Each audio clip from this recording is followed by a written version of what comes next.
You're the one who made a move on Alex, aren't you? I arrived at my in-laws' house for the family introduction gathering. But for some reason, an unfamiliar woman was waiting for me there. As soon as she spotted me, she rushed over with intense speed. Ouch! Her right hand swung wide and struck my left cheek. A sharp pain shot through, leaving it tingling. Keep your hands off my man, you poor countrywoman. For some reason, she glared at me with fury. "Mom, can I beat her up?" I whispered into my mother's ear. There was no way I could stay quiet. Emily's behavior had pushed me to my limit, and I was ready to retaliate. But my mother held my hand, stopping me. No, leave it to me. Her eyes were sharp, and I could instantly tell that she was just as furious with her as I was. What do you think you're doing to my daughter? An ex like you should know better than to meddle. Her powerful words left Emily visibly shaken. My name is Jessica Anderson, 34 years old. Right now, I live with my husband, Alex, who's 4 years older than me. We met through mutual friends. What? Jessica, you're into that band too? Yes, I go to their concerts a lot. I'm a huge fan too. Alex and I shared similar tastes in music, and we quickly hit it off because of that. And it didn't take long for us to start dating. After 2 years together, when we were beginning to think about marriage, I found out I was pregnant with Alex's child. Alex, I have something to tell you. I was sweating with nerves when I was about to break the news. I had no idea how he'd react. Nervously, I told him about the pregnancy. Pregnant. This is amazing. Alex's eyes sparkled as he raised his hands in joy. And then he immediately became serious.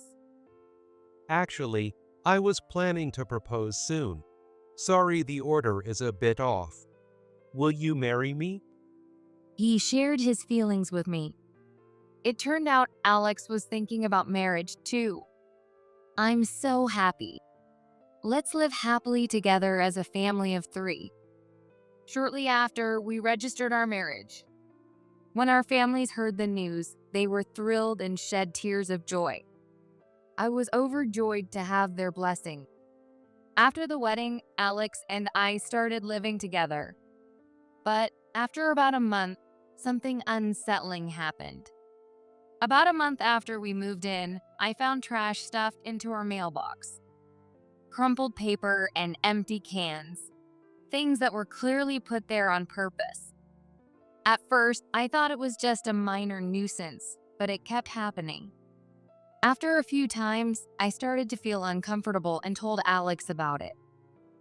Trash in the mailbox. That's just awful. Alex's face twisted in disgust as he listened. If this harassment keeps up, I think we should talk to the property manager. Maybe it's someone from the neighborhood. Since we have security cameras, we might be able to figure out who's been harassing us. With that hope in mind, I thought reporting it was the natural thing to do. But when I told Alex my plan, he suddenly looked uncomfortable. Isn't that a bit of an overreaction? We don't have to go that far. What? They're just putting trash in the mailbox, right? Nothing else is happening. We could just throw it out ourselves. Besides, it could just be some kids playing around. Let's not make a big deal out of it. Why should we be the ones to put up with this? Alex seemed to think it wasn't serious enough to involve the building manager. But even if it was a prank by kids, the fact remained that it was unpleasant. I was also scared because there was a chance the harassment could escalate. What if it's not just a prank by kids? What if someone's deliberately targeting us? Wait, Jessica, do you have any enemies or something? Not exactly. No matter how much I tried to express my fears, Alex just scoffed. His attitude only fueled my frustration. But I knew talking to him wasn't going to solve anything. Fine, I'll handle it myself and call the building manager. Ignoring Alex's words, I went to make the call myself. Then, suddenly, Alex, looking strangely flustered, stopped me. All right, all right. I'll call them myself, okay? It's late anyway, so it might bother them if we call now. I mean, I guess so. Considering how much he had resisted earlier, I doubted he'd actually call. But it was indeed late, so I decided to let him handle it for now. If the harassment didn't stop, I could always call myself. That's what I thought. But from that day on, the harassment suddenly stopped entirely. The building manager said they figured out who the culprit was, so they probably warned them. Since Alex also mentioned it, I assumed there'd be no more trash in the mailbox. With my morning sickness worsening, I finally felt relieved that the issue had been resolved. But maybe it was around that time that things started to change.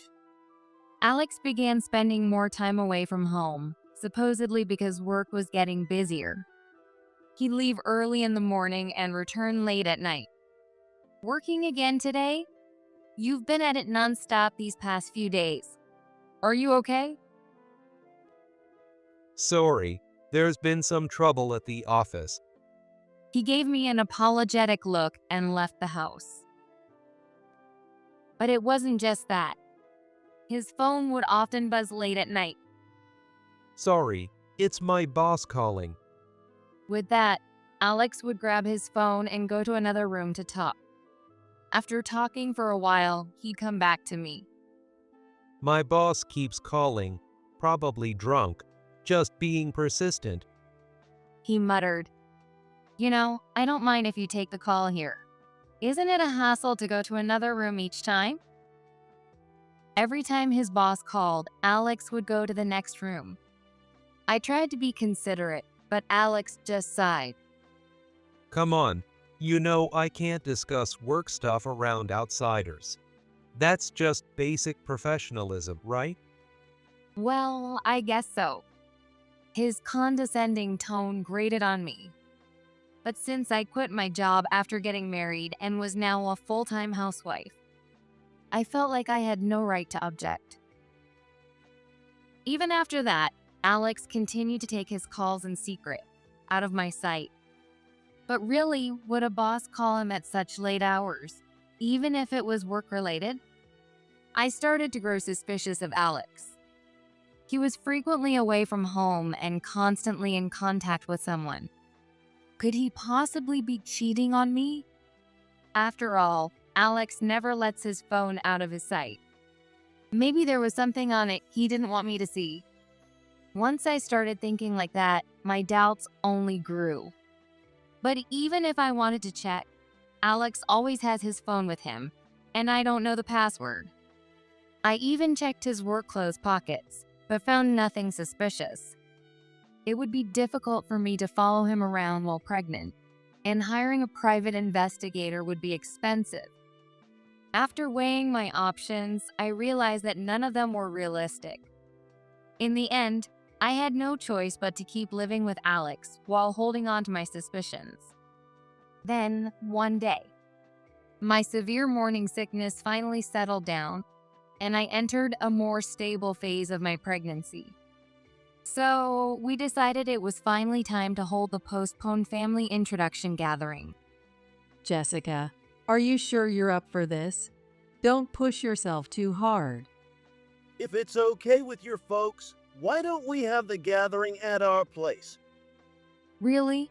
That would be great. Thank you. Alex's parents' house was about a 15-minute drive from where we lived.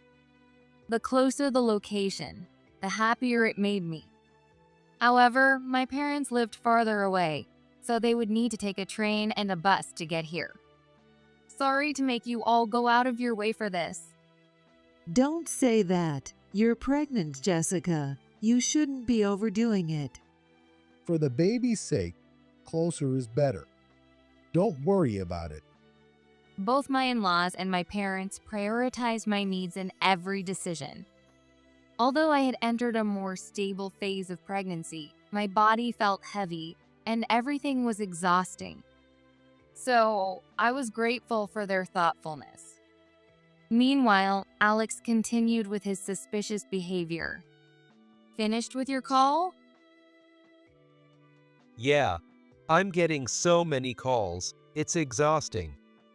By that time, Alex was constantly in touch with his boss every night. It was getting a bit too suspicious. Why don't you just ignore the calls? Maybe he keeps calling because he knows you'll pick up every time. I was tempted to confront him, but I tried to keep my tone neutral as I asked him. Lately, it's been every day, hasn't it? Isn't it a bit much? Well, of course I'd like to ignore it, but he's my boss. I have to face him at work, so I can't just ignore him. But Work relationships are important, you know. You have no idea, so just keep out of it. Alex's tone grew increasingly firm in response to my question. Then he abruptly looked away and headed toward the bedroom. If I asked any more, it would only make him angrier. From that day on, I decided not to bring up the calls again. 1 week later, the day of the family gathering finally arrived. Alex and I picked up my parents at the train station, and the four of us headed to his parents' house. Being naturally sociable, Alex chatted happily with my parents, even though he'd only met them a few times before. Jessica is really amazing. I'm so lucky to have married her. He smiled at me as if our previous argument had never happened. All I could do was return a forced smile. Eventually, we arrived safely at Alex's parents' house. We were about to ring the doorbell, but just then, You're the one who went after Alex, aren't you? an unfamiliar woman appeared out of nowhere. She raised her voice and shouted at me. Then she rushed straight toward me. "Who are you?" I asked immediately, but she ignored me. Her eyes narrowed as she shot me a sharp, intense glare. Then I heard Alex mutter under his breath. Emily, why are you here? Apparently, Alex knew this woman. I immediately tried to ask Alex about her. But at that moment, the woman swung her right hand high. I tried to dodge, but I was too late. Her hand landed squarely on my left cheek. Ouch! The force nearly knocked me over, but my mother caught me just in time. My mother supported my body as I staggered. Jessica, are you okay? My parents looked at me with faces drained of color. I'm fine, thanks. Pain shot through my cheek, leaving it tingling and numb. Thankfully, my mother supported me, so I didn't seem to have any injuries beyond my cheek. What on earth is your problem? Keep your hands off my man, you poor country woman. The woman glared at me, her expression fierce as a demon's. Alex rushed over to her. Hey, Emily, what do you think you're doing? What do you mean? This is punishment for going after Alex. There's no way someone poor like you deserves my man. It seemed her name was Emily. I turned to Alex with a questioning look. Alex, who is this person? Well, Alex's eyes darted nervously, but as both Emily and I kept staring, he finally spoke up. Emily is an old friend from childhood. Apparently, she lived near his parents' house and had known Alex since elementary school. They had even dated back in high school. I'm Alex's ex-girlfriend. Emily said smugly. Alex made a face of clear discomfort. Apparently, he didn't want me to find out. So, what does this ex-girlfriend want with us? I'm telling you, it's ridiculous for a woman like you to marry Alex. He and I were madly in love back in the day.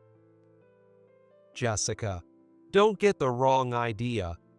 Emily and I broke up ages ago. From the conversation, I gathered that Emily was still in love with Alex, and she resented that he married me. But how dare she came on the gathering day? I'm way better suited to Alex than you are. Go back to wherever you came from. Emily kept on hurling insults at me. Her voice grated on my nerves, and the cheek that Emily slapped was throbbing with pain. I couldn't just stay quiet any longer. My fists clenched tightly as I shook with anger. "Mom, can I beat her up?" I whispered into my mother's ear. I was fed up with Emily's behavior and ready to retaliate. But my mother grabbed my hand, stopping me. No, let me handle this. Maybe it was because I was pregnant that she decided to step in for me. Her eyes were sharp, and it was clear she was as furious as I was. What do you think you're doing to my daughter? She's carrying Alex's child. I don't care. Alex belongs to me. Who do you think you are? An old flame coming back to meddle in his life? At first, my mother tried to stay calm, but her tone grew harsher. How dare you lay a hand on my precious daughter? You better be ready to face the consequences. Unbeknownst to most, my mother used to be a member of a motorcycle gang in her youth. Normally, she was mild-mannered, but when angered, she could be terrifying. My father and I knew this well, so we stood by in silence, watching. Well, say something. Don't just stand there like a statue. The intensity in my mother's voice made Emily's expression slowly shift. Well, I. Apologize to Jessica right now. My mother's fury kept escalating. It looked like she was about to take it further. Seeing this, my father quickly intervened. Calm down, honey. Don't get physical. But In the midst of the commotion, Alex's parents came out of the house, likely having heard the noise. They looked at Emily in shock. Emily, what are you doing here? Alex, what is going on? Why is Emily here? Under his parents' questioning gaze, Alex turned pale. I don't know. Emily just showed up out of nowhere. He frantically tried to explain that there was nothing between him and Emily. But Emily moved closer to him, sidling up beside him. Oh, so you're just going to keep hiding our history? Isn't it fine to admit it by now? What are you talking about? Alex, visibly shaking, tried to cut her off. But Emily ignored him and kept talking. After I split from my husband, I ran into Alex again. Apparently, Emily had been married a few years back but was now divorced. I'd heard the rumors. Emily, was it true you were unfaithful? Oh, John, you've heard about that? How embarrassing. Since they lived nearby, Alex's parents had heard the local gossip about Emily. It seemed her infidelity had been the reason for her divorce. Yet Emily showed no remorse, casually recounting the story. My ex-husband was so uptight. I only messed around with another guy once, and he wanted a divorce.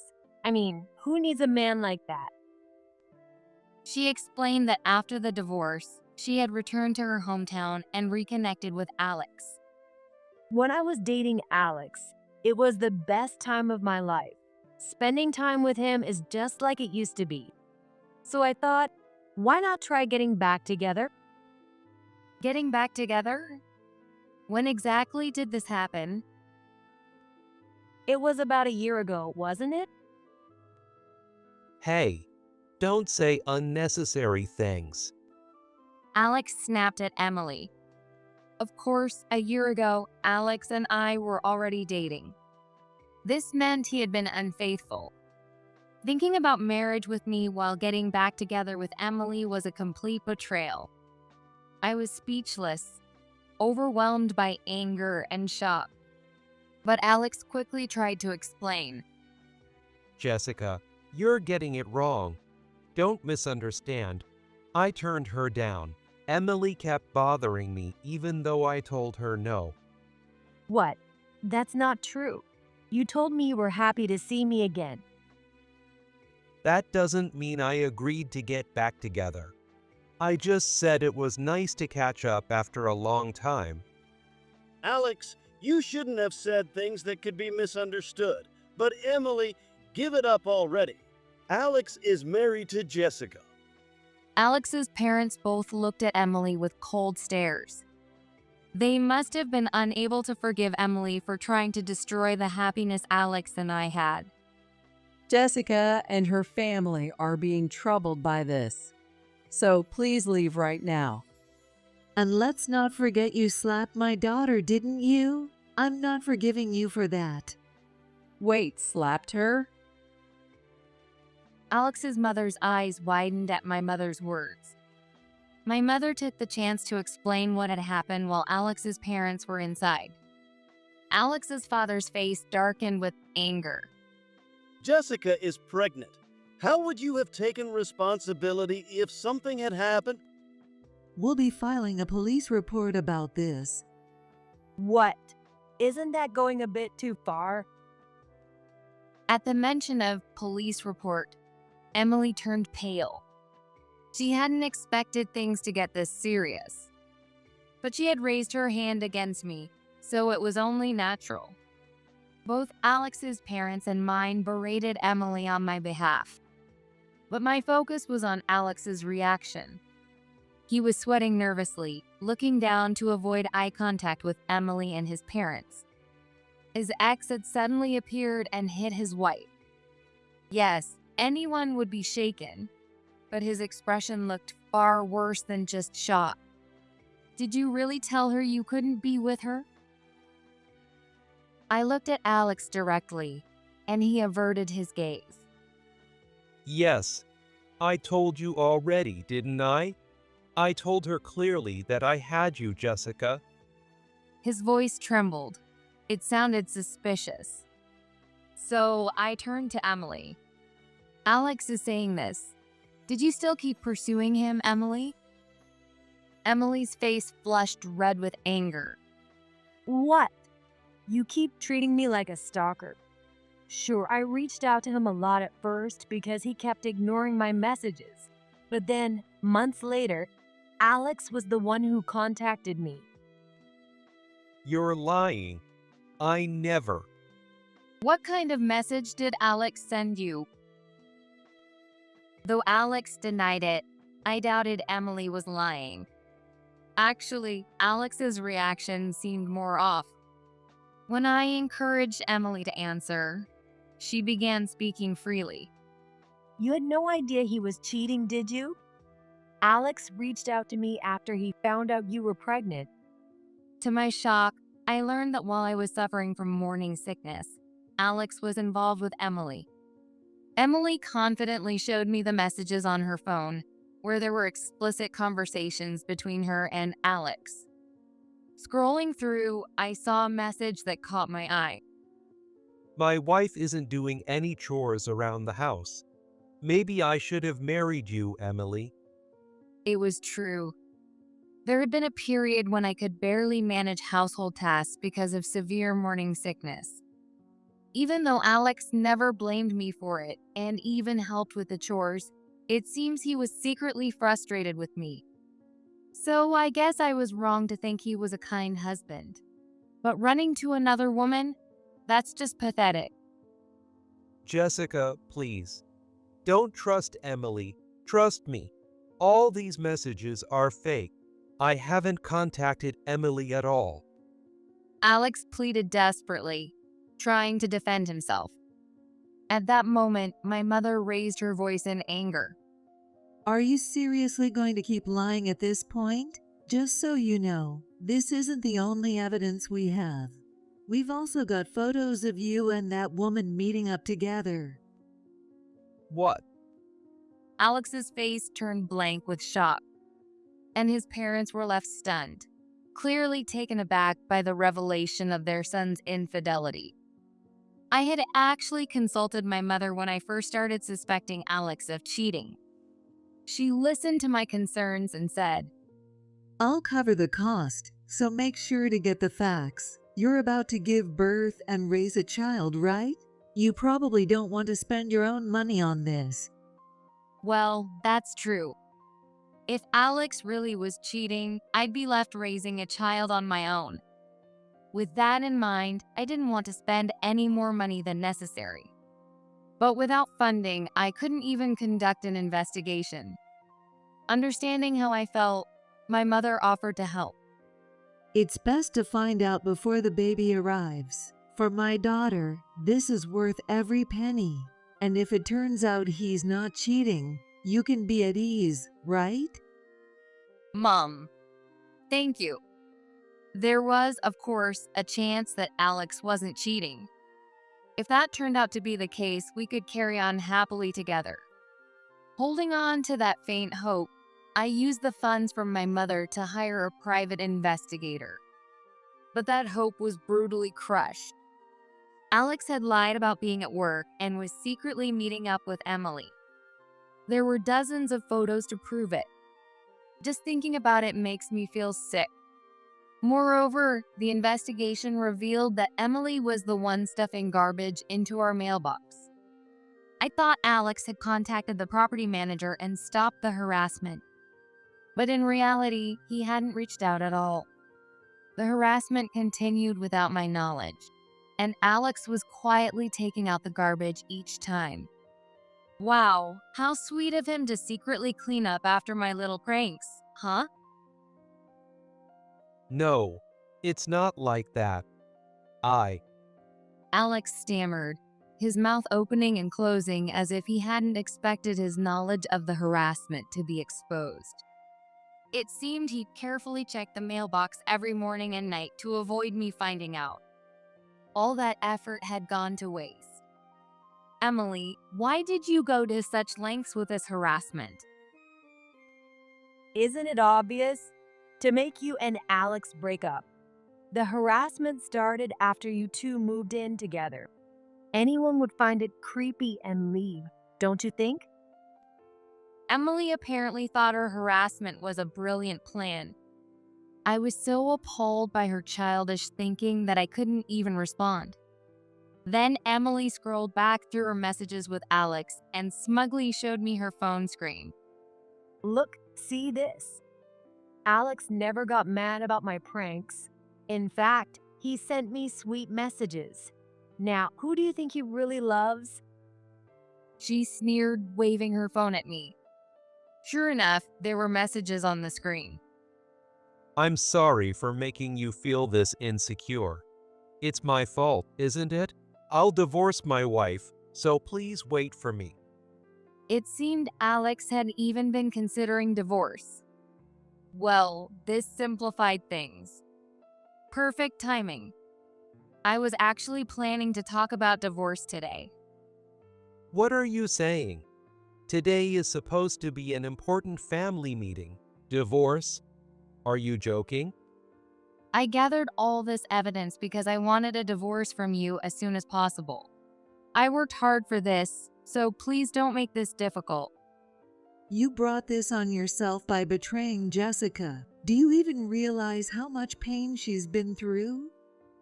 I had already discussed the divorce with my parents, who had funded the investigation. In fact, my parents had come here not for a family gathering, but for this very discussion. When Alex's parents realized this, they hurriedly apologized to me. We are truly sorry for the pain our son has caused you, Jessica. I never thought he would cheat. Alex, what on earth were you thinking? Alex flinched at his father's scolding, his body trembling, and tears filled his eyes. Why did you investigate me? Jessica's not even working, so I didn't think she'd have money for that. It was clear Alex had greatly underestimated me. He had never thought I'd catch on. even while he kept up constant calls with Emily. Emily, why would you even want a man like him? Cheaters will just cheat again. You could be the next one he betrays. What? I'm not like you. We've been together a long time, so he'd never betray me. Right, Alex? With a smug smile, Emily turned to Alex. He was still trembling. How did it come to this?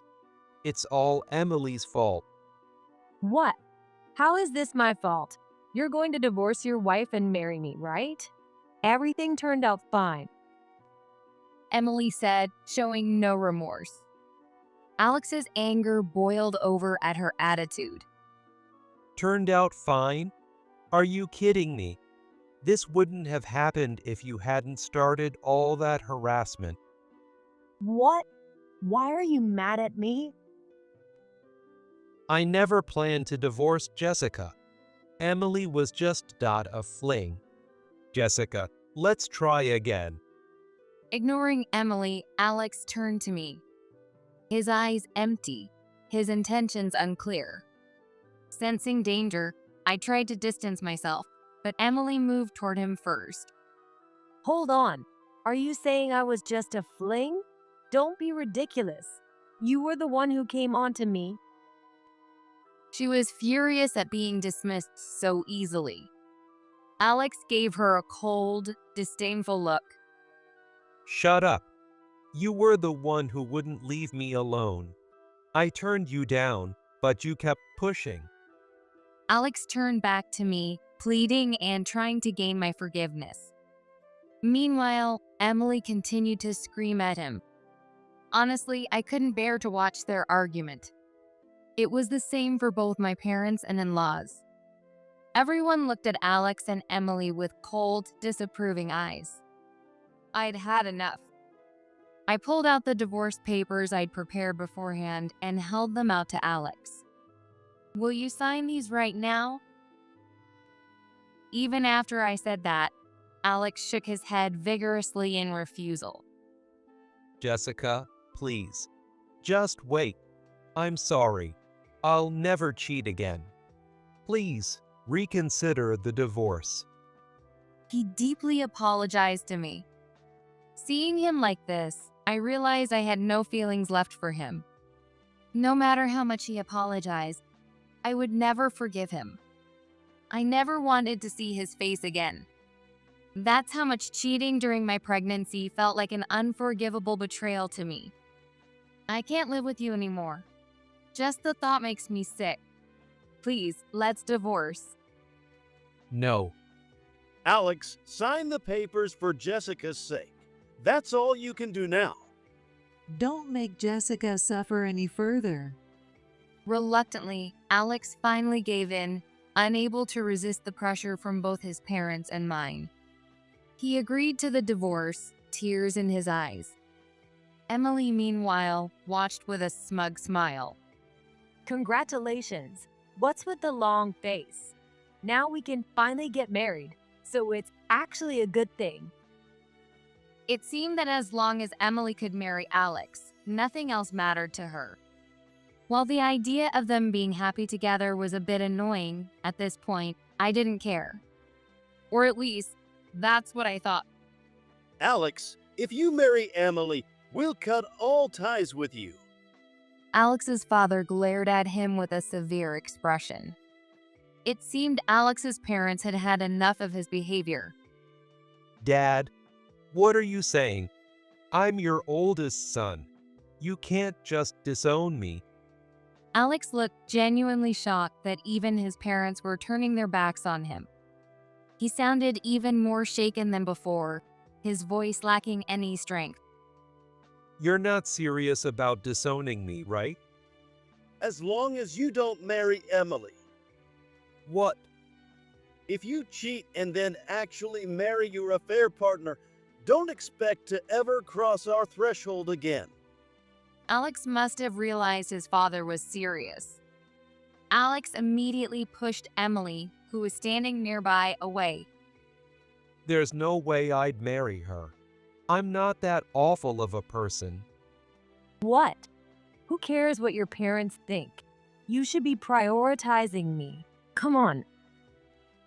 Even as Emily tried to speak to him, Alex refused to look her way. He seemed genuinely terrified of being disowned. Realizing things weren't going her way, Emily stomped her feet in frustration. Her childish display was so ridiculous that my mother and I had to stifle our laughter. Fine. I'm leaving. Emily turned on her heel, attempting to walk away. But I wasn't about to let her leave just like that. I'll be sending a formal notice soon, so be prepared. When I mentioned the compensation claim, Emily looked dumbfounded. What? You think I'm paying that? You got to be kidding me. She tried to brush it off and leave, but my mother blocked her path. Don't you get it yet? You're going to pay. And by the way, I'll also be filing an assault report for that slap earlier. What? An assault report? That's overboard. She's perfectly fine. Nothing serious happened. That's irrelevant. If Jessica had been injured or fallen, what would you have done? What you did was dangerous. My mother continued to corner Emily. Even so, she continued to refuse to pay. Just so you know, if you don't pay the compensation, we won't let you get away with it. At that, Emily collapsed to the ground, clearly intimidated by my mother's glare. Fine, I'll pay, just. Please don't report it. All her bravado had disappeared, and her voice was now faint. Emily seemed genuinely afraid of my mother. We're also planning to report your harassment, and we have evidence, so prepare yourself. Wait, please don't go to the police. Oh, and we'll be claiming compensation and child support from Alex too. Ignoring Emily, I turned to Alex. Then, once again, he deeply apologized to me. I don't have that kind of money. Please forgive me. I already agreed to the divorce, didn't I? He kept lamenting about his lack of funds, but that was hardly my concern. He had betrayed both me and our unborn child. He'd have to show genuine remorse. If you don't pay Jessica what she's owed, we'll cut ties with you. With his parents on my side, Alex had no choice but to reluctantly agree. In the end, Alex slumped in defeat, muttering through tears. I'll pay. I get it. All of this was entirely his own doing. Without looking back at Alex, I left his parents' house with my own parents. I went straight to the hospital with my parents. The examination revealed that my injuries were minor, and the baby was unharmed. It was a relief amidst the unfortunate events. Afterward, I filed the divorce and assault reports. Then, my parents and I returned to my hometown. 3 months have passed since I moved back into my childhood home. Thanks to his parents, Alex has been paying alimony and child support each month. While that part was going well, Jessica, please. I've learned my lesson. Can't we get back together? Alex called me a few times. It seems that Alex still hopes for a reconciliation. But honestly, I couldn't even stand the sound of his voice. Enough. I told you, I never want to see your face again. Stay out of my life. I blocked Alex's number and arranged to have all further communication go through his parents. It was clear that I would never have to speak to Alex again. Now, I heard that he lives with his parents, who look down on him coldly. Paying the alimony and child support has left him with no money to live on his own. Apparently, he spends every day trying to repair his relationship with his parents. As for Emily, following the assault report, she was charged with battery. Since it was her first offense, she only received a small fine, but her family cut ties with her. Currently, she's paying compensation to both me and her ex-husband, borrowing heavily to cover it. She lost her job, her savings are gone, and she's struggling financially. Alex's parents mentioned that she hasn't found a new job yet. And recently, I finally gave birth. I had a beautiful baby girl. Both mother and daughter are healthy, and we were discharged right on schedule. Right now, I'm doing my best to manage child rearing. My parents have been incredibly supportive. I can't even count how many times their help has saved me. Both my mother and father absolutely adore their granddaughter and will surely be doting grandparents. For me, the smiles of my daughter and my parents are what keep me going each day. I'm certain that with my family, we can overcome any hardship. From now on, I look forward to living happy days with my parents and my daughter by my side. I'm the one he loves. You need to disappear. I'm the one who deserves to be John's wife. John is shamelessly having an affair while I'm 9 months pregnant. I wanted to settle this thing, so I came to their date spot. But my thought was foolish.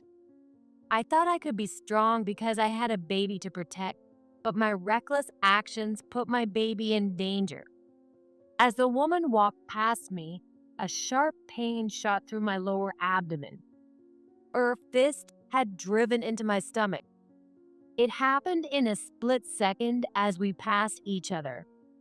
I fell hard on my backside without being able to break my fall. I felt a warm sensation in my lower body. Warm fluid slowly spread. I was so stunned and in pain that I couldn't even scream. Maybe your baby go to heaven because of you. It's punishment for using your child to keep your place as his wife. Poor thing. Her voice was cheerful. John sighed and started to speak awkwardly. That woman isn't my wife. She's the only one who doesn't know about John's madness yet. I'm Laura, 28 years old. Right now, I'm expecting a precious baby. I married my husband, John, a year ago after a passionate romance. Our reunion started by chance at a work meeting.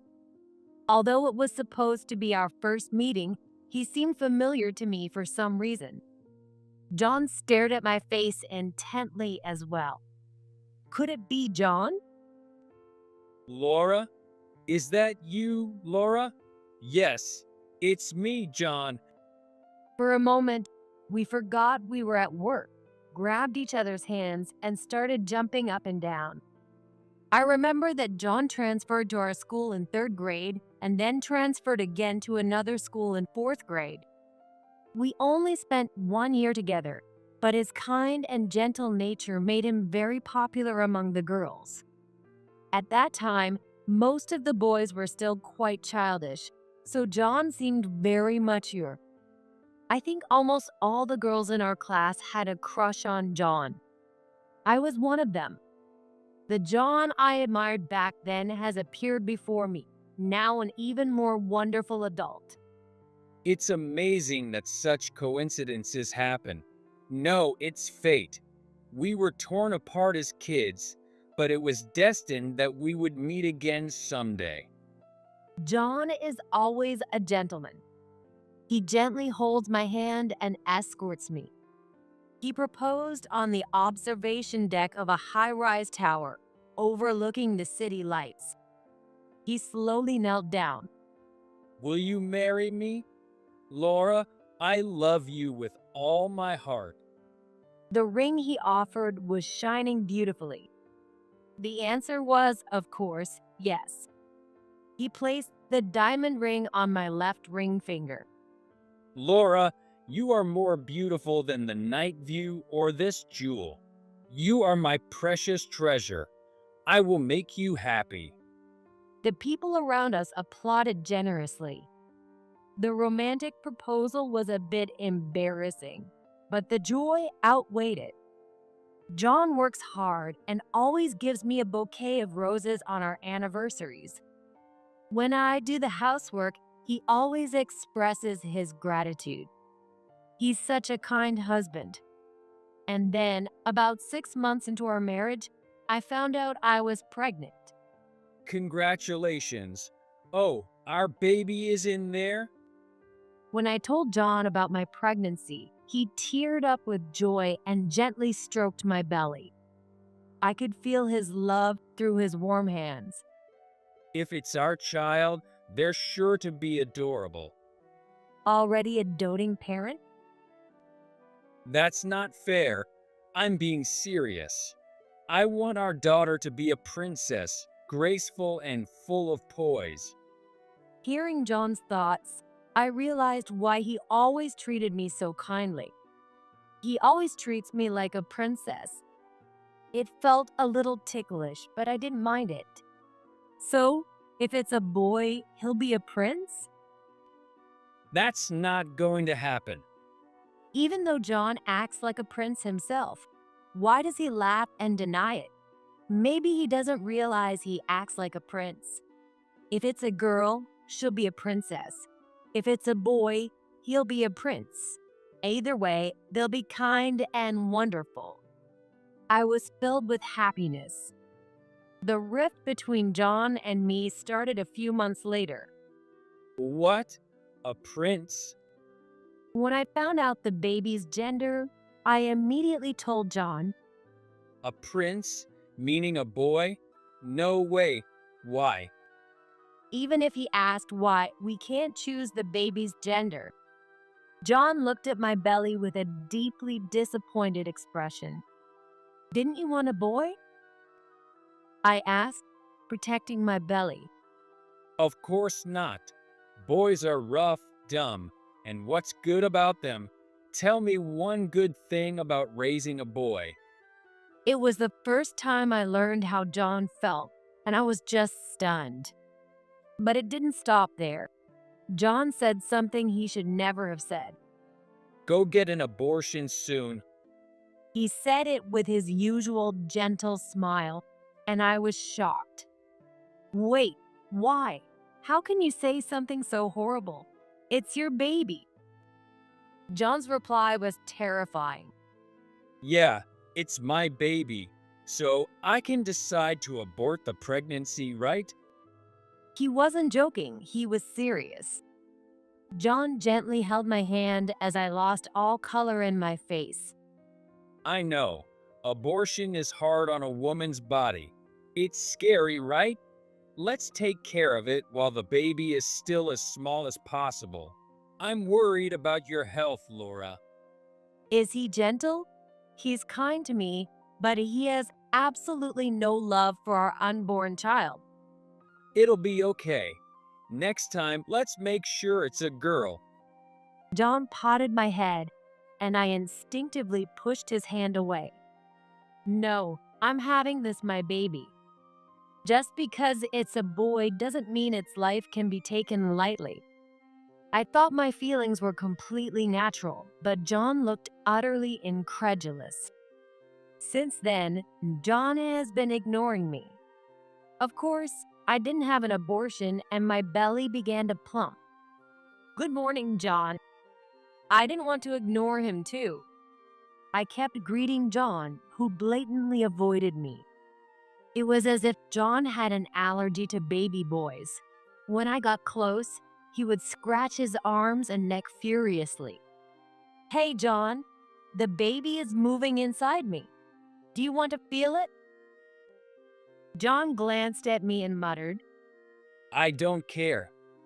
He's originally a kind person. Once the baby is born, he'll be so charmed by how adorable it is. He's just being stubborn because it's not the gender he hoped for. It's just a matter of patience until the baby is born. However, I soon realized that repairing our relationship was already impossible. One day, I received a message on my phone. Disappear? It was a single message from an unknown account. A prank? Or maybe a mistake? At first, I thought lightly of it, but the messages kept coming. Nuisance? Last time it was garbage woman. What is this? It's scary. I wanted to reply to find out who it was, but it might not just be a prank. There was a risk of getting involved in a malicious scam. I had seen on TV before that you should ignore suspicious emails. They said not to respond to phone calls or messages that made you anxious. So I thought if I ignored these messages, they would eventually stop. But ignoring them seemed to have the opposite effect. Another message from the usual person. What? I reluctantly checked the message and my eyes widened in surprise. This time, there was a photo attached for the first time. John? And who's this? It was a picture of John and an unknown woman, smiling with their cheeks touching. The message that followed was terrifying. Laura, how long do you intend to ignore repeated warnings and stay there? My name was written in the message. How does this person know my name? It was clear that this wasn't a prank or a mistake, but a message directed specifically at me. They want me gone, and a photo with John. Does this mean he's cheating? I couldn't believe that kind-hearted John would do such a thing, but the situation made me suspicious. The message was overly polite, but filled with strong malice. Recently, John had indeed been cold towards me. Is he cheating because the baby is a boy? I can't accept that reason. No, that can't be right. John treasures me too much to betray me. I said out loud to convince myself. It's probably the work of an ex-girlfriend. It's not unusual for an ex to have friendly photos. She's desperately trying to get the kind John back from me. John would never betray me. For some reason, I completely trusted him. So, I decided to consult John when he got home from work. Hey, John, I want you to look at this picture. John, still maintaining his distant attitude, looked uninterested as I spoke. He glanced at the screen of the phone I held out. At that moment, John's eyebrow twitched. What do you think? Do you know this person? I was genuinely just seeking advice. He's being stubborn right now, but deep down he must think I'm the most important person in the world. Once he knows I'm in trouble, he'll surely protect me like a man. Then, John ran his hand through his hair and let out a deep sigh. So, this is the kind of woman you are. For some reason, he looked at me with contempt, and my body froze. I couldn't understand what he meant. If you think about it, this is your fault. What kind of wife does things that her husband hates, and then to blame me, who's been putting up with it? What kind of nerve do you have? John's attitude went beyond mere stubbornness or coldness. It was filled with a sense of resignation and disappointment. I couldn't understand why he was suddenly so angry. I married the wrong person. John left the house, his footsteps loud and heavy. I sat down on the floor of the empty room. Why? The woman in the photo might not be an ex-girlfriend, but his current one. Finally, I had to admit that John was betraying me. I just wanted to talk to John about the suspicious messages, but he must have misunderstood and thought I was accusing him of cheating, making him furious. We met again by fate and fell deeply in love, getting married. This wasn't supposed to happen. As I stroked my belly, which was moving energetically, I wondered where our happiness had broken. I couldn't even wipe away the tears that flowed naturally. My mind was a mess of past joys and future anxieties, leaving me unable to think clearly. Since then, John has been even more irritable. He completely ignored me. When I tried to talk to him, he didn't respond, and if I got close, he would click his tongue and move away. He seemed to have no desire to discuss anything. John's attitude made me increasingly anxious. My emotions changed almost every day, such as crying, anxiety, and irritation. I couldn't control my emotions. But when I received a certain letter, that instability disappeared. I was going to have a baby and become a mother. At 9 months pregnant, with the birth imminent, my sense of motherhood became clear. I resolved that there was no time to cry or worry anymore. And today, I was going to settle everything. I came to the local flower park. The seasonal flowers were bathed in the orange glow of the sunset. When I took a deep breath, the sweet scent of the flowers filled my chest. But I wasn't there to be healed. I was there to find John and a certain woman at the end of the beautiful flower corridor. They didn't notice I was just 5 meters behind them. They were enjoying a romantic moment, close to each other. As the sun set and the lights came on, they would enjoy an even sweeter, happier time. I remembered the proposal against the night skyline. I had my moments of happiness, but I no longer had any regrets. I steeled myself and approached John, who was lost in their world. John. What? Oh, Laura. I expected him to be more flustered, but John just frowned. He didn't even try to shake off the woman clinging to his arm. The woman looked up at John with a slightly worried expression. What? A man and woman arm in arm, having a lovely date in a flower garden. In this situation, there's no way he can pass her off as just a friend. But a part of me didn't want John to make pathetic excuses about it being a misunderstanding. Why? Why are you here? John just muttered complaints. John, who is this woman? He didn't answer my question. So you were cheating. Even when caught red-handed, John continued to ignore me. The baby is due soon, and you're being this irresponsible as a father? Like a rebellious teenager, he turned his gaze away with an annoyed expression. Instead, the woman spoke up. Poor John. She hugged his arm tightly as if to protect him. Then John stepped forward in silence. She walked along with him, still clinging to his arm. Wait, we still need to talk. I wanted to settle things, and I might have been a bit impatient. I stepped in front of John and the woman. But John avoided me as if I were a bothersome utility pole. Then the woman walked past me. She smiled brightly. Her sticky smile filled me with fear, and I got goosebumps all over my body. The next moment, I felt a strong impact on my lower abdomen. I looked down to see the woman's fist buried in my belly.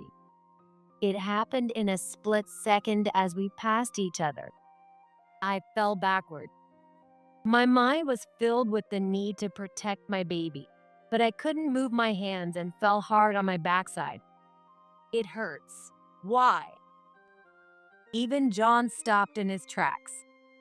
The woman looked down at me with a concerned expression, but her words were cruel. Oh, a pregnant woman fell. How ugly. She squatted down and spoke clearly to me. I'm the one he loves. You need to disappear. I'm the one who deserves to be John's wife. But my thought was foolish. I thought I could be strong because I had a baby to protect, but my reckless actions put my baby in danger. Suddenly, I felt a warm sensation in my lower body. I felt warm fluid slowly spreading. This is bad. Did my water break? Is the baby okay? My mind was in a panic, but the pain and shock rendered me speechless. Right after her horrifying words, the woman smiled, tilted her head, and looked into my face. Are you okay? It's dangerous for a pregnant woman to fall. What? Does it hurt? Maybe your baby go to heaven because of you. It's punishment for using your child to keep your place as his wife. Poor thing. Her voice was cheerful. She pretended to be concerned, but didn't offer a hand to help me as I lay there in pain. John sighed and awkwardly began to speak.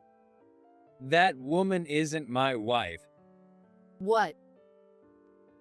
People started to gather, and it became a small commotion. Someone must have called an ambulance, and I was quickly taken to my obstetrician.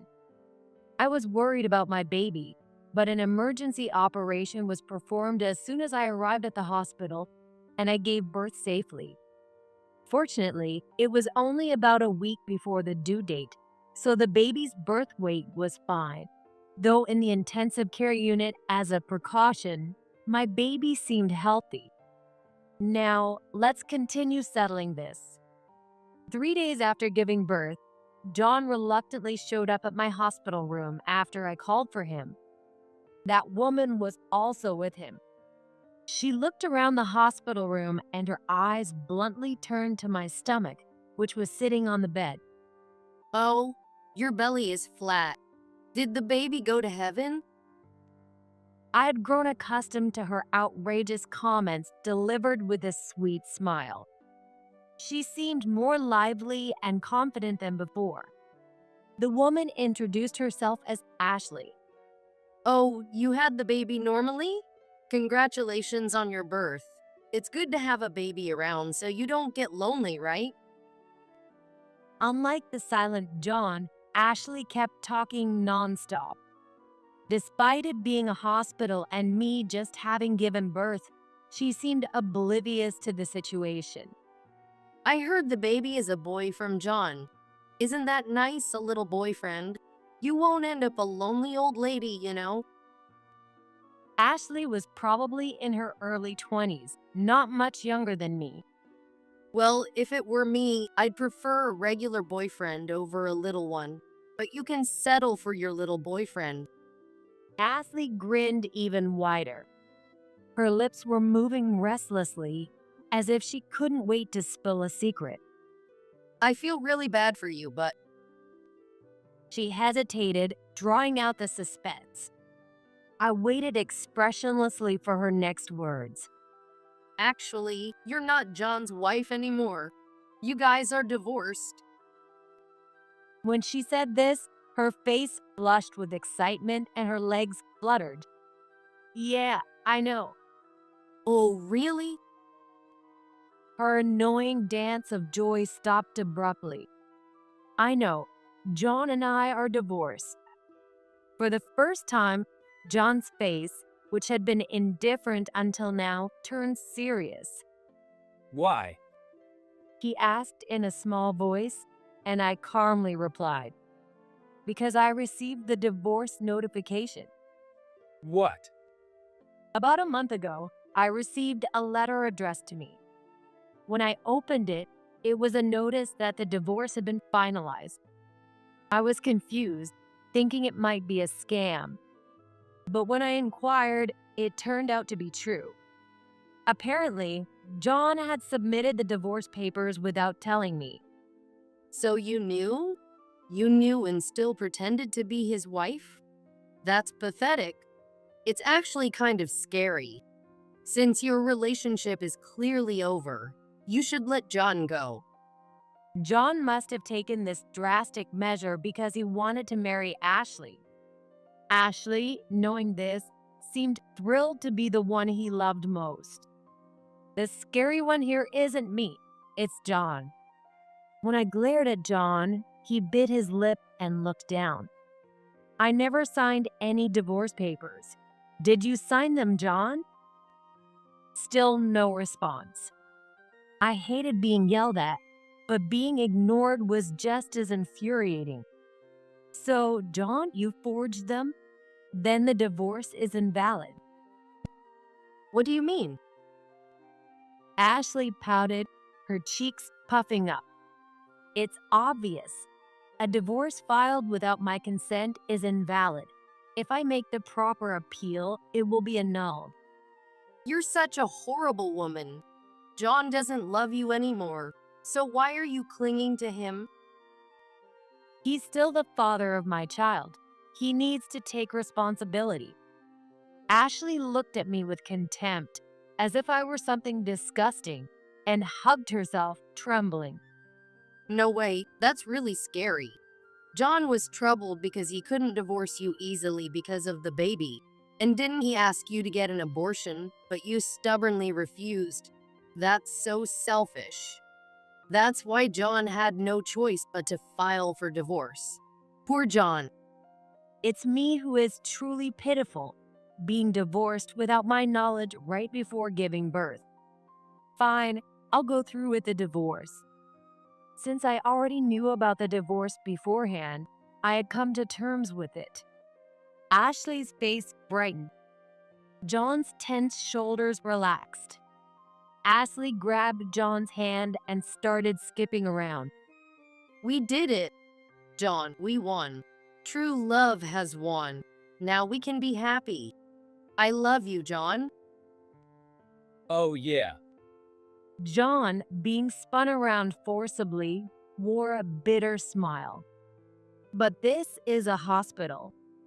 Even though it's a private room, it's noisy, and more than anything, it's nauseating. I'm sorry to bother you when you two get excited. When I spoke up, Ashley stopped skipping. Her eyes sparkled like a little girl's. Let's see how long that sparkle lasts. Take a look at these. I spread several photos on the table. Oh. What? What are these? All of them were pictures of John and Ashley together. Some of them were quite risque, with no clothes on. John quickly gathered the photos. These pictures. Why did you take them secretly? How could I have taken secret pictures when you're looking at the camera? I have all the evidence of your affair, so you'll be paying alimony. Alimony? You greedy woman. It's my rightful claim. These are private photos. How did you get them? This is invasion of privacy or maybe even fabrication. This won't count as evidence of my affair. I thought John was a serious person, but he turned out to be dishonest. Did he really think he could get away with a divorce and an affair without paying alimony? They're not fabricated. You two started dating 5 months ago. You met through a dating app. Several photos slipped from John's hands. His hands were trembling and his face had turned pale. Ashley told me everything. Isn't that right? Now, Ashley fell silent and looked down. John threw the photos aside and shook Ashley's shoulders roughly. Why? Why did you say all that?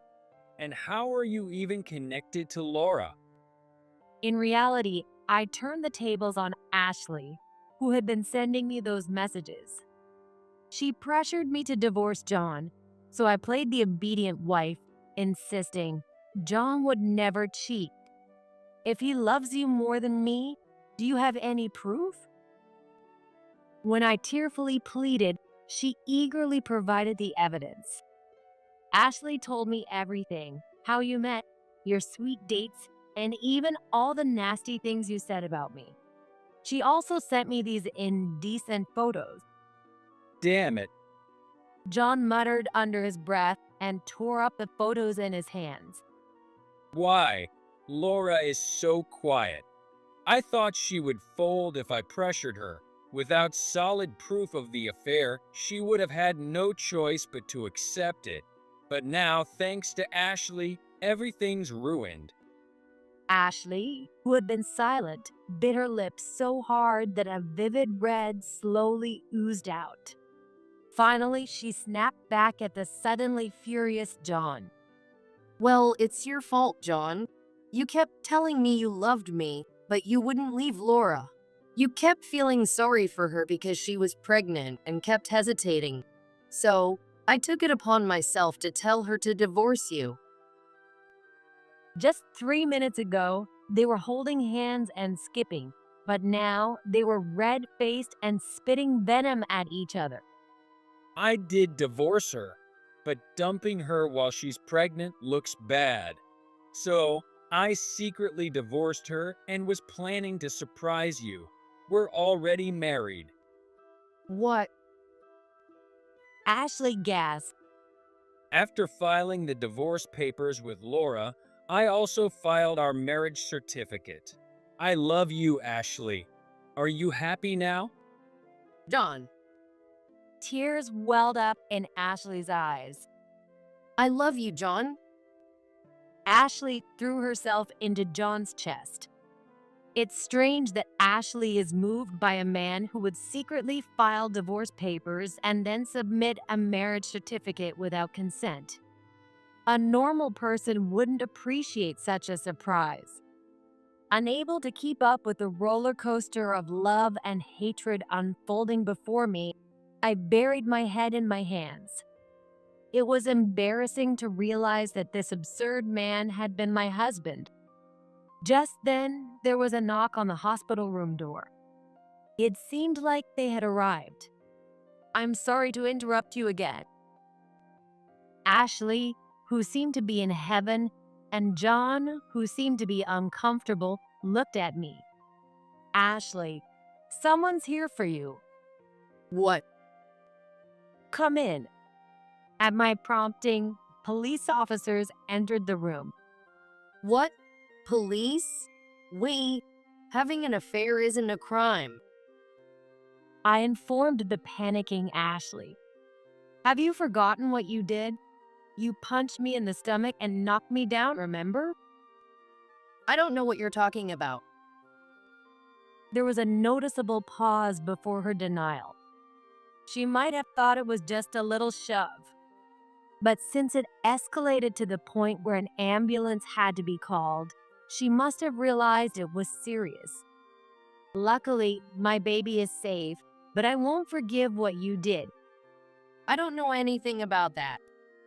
Ashley was trying to play innocent. It seemed they needed clear evidence. Watch this video. I played a video on my phone that had been recorded at the flower park that day. A witness who was there had provided it. The main focus was the beautiful flowers, but in the background, you could see me, Ashley, and John. Look, here you are hitting my stomach. Do you still want to say you don't know anything about it? Why?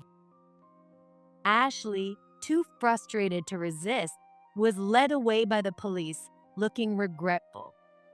John, visibly relieved, let out a sigh. His harsh expression softened, and he gave me a sheepish smile. I'm really sorry.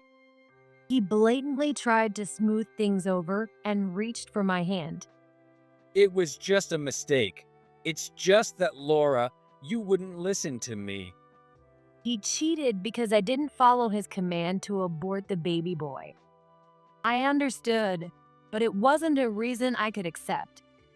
Ashley seemed so sweet and gentle when we started dating, but you saw her true colors, right? Thanks for showing me. In the end, you're the only one I love, Laura. I was deceived. John shrugged wearily. Really? I guess I was deceived too. What? I thought you were a romantic prince, but you're just a selfish cheater. John, who was about to put on a reconciliatory face to ask me to take him back, twitched his cheek. Just then, a police officer tapped him on the shoulder. Are you ready to go? What? The police officer had been waiting patiently, giving us time to talk. We also need to hear your side of the story. John jumped and frantically shook his head. I didn't hit anyone. I didn't do anything. That crazy woman did it all on her own. John's just as crazy. It's not about the assault. It's about filing the divorce papers without my consent. That's a crime. Huh? Is that one? The calm-faced police officer took hold of John's arm. John began to panic. But we're getting divorced, right? So it's fine. Or wait, we're not divorcing, are we? Let's start over. Let's get married again. That should be okay. We'll just forget about the divorce. No way. I'm not marrying you again. And even if I wanted to, I couldn't. You secretly married Ashley without her consent too. Oh my God. John couldn't resist the police. He hung his head as he was led away, and peace returned to the hospital room. The idea of getting back together was out of the question. He didn't even ask about the baby from beginning to end, proving he's unfit to be a father. Later, neither John nor Ashley faced serious charges and were given probation. But they faced significant social repercussions. John got fired from his job. He claimed it was wrongful termination, but he had been covering up his mistakes, and the company seized the opportunity to let him go. He seemed like a good person on the surface, but often left things unresolved, causing big problems later. Since he worked with one of our clients, I got this information. I wish I had known about his reputation before getting married. Meanwhile, Ashley paid me a substantial settlement to lessen her charges. The money came from her parents. She cried to them for help, but it ended with them cutting ties with her. As a result, she has been clinging to the only person she can rely on, John. One day, I saw Ashley and John in a thrift store. This suits me perfectly. Ashley held up a used designer dress in front of the mirror and smiled creepily. Nearby, John, looking lifeless, was hunched over. You bought a necklace just last week. Stop buying stuff. We don't have money. Please, give me a break. But I'm a princess, right? John, you made me a princess, so why say something so sad? Realizing it was best to avoid them, I quietly left the store. I had already received alimony and child support from John in a lump sum while he still had savings. I didn't expect him to lose his job and be stuck with Ashley, but it was a good decision to get everything at once. I returned to my parents' house with my son and led a peaceful life. However, an unexpected incident occurred suddenly. Thief!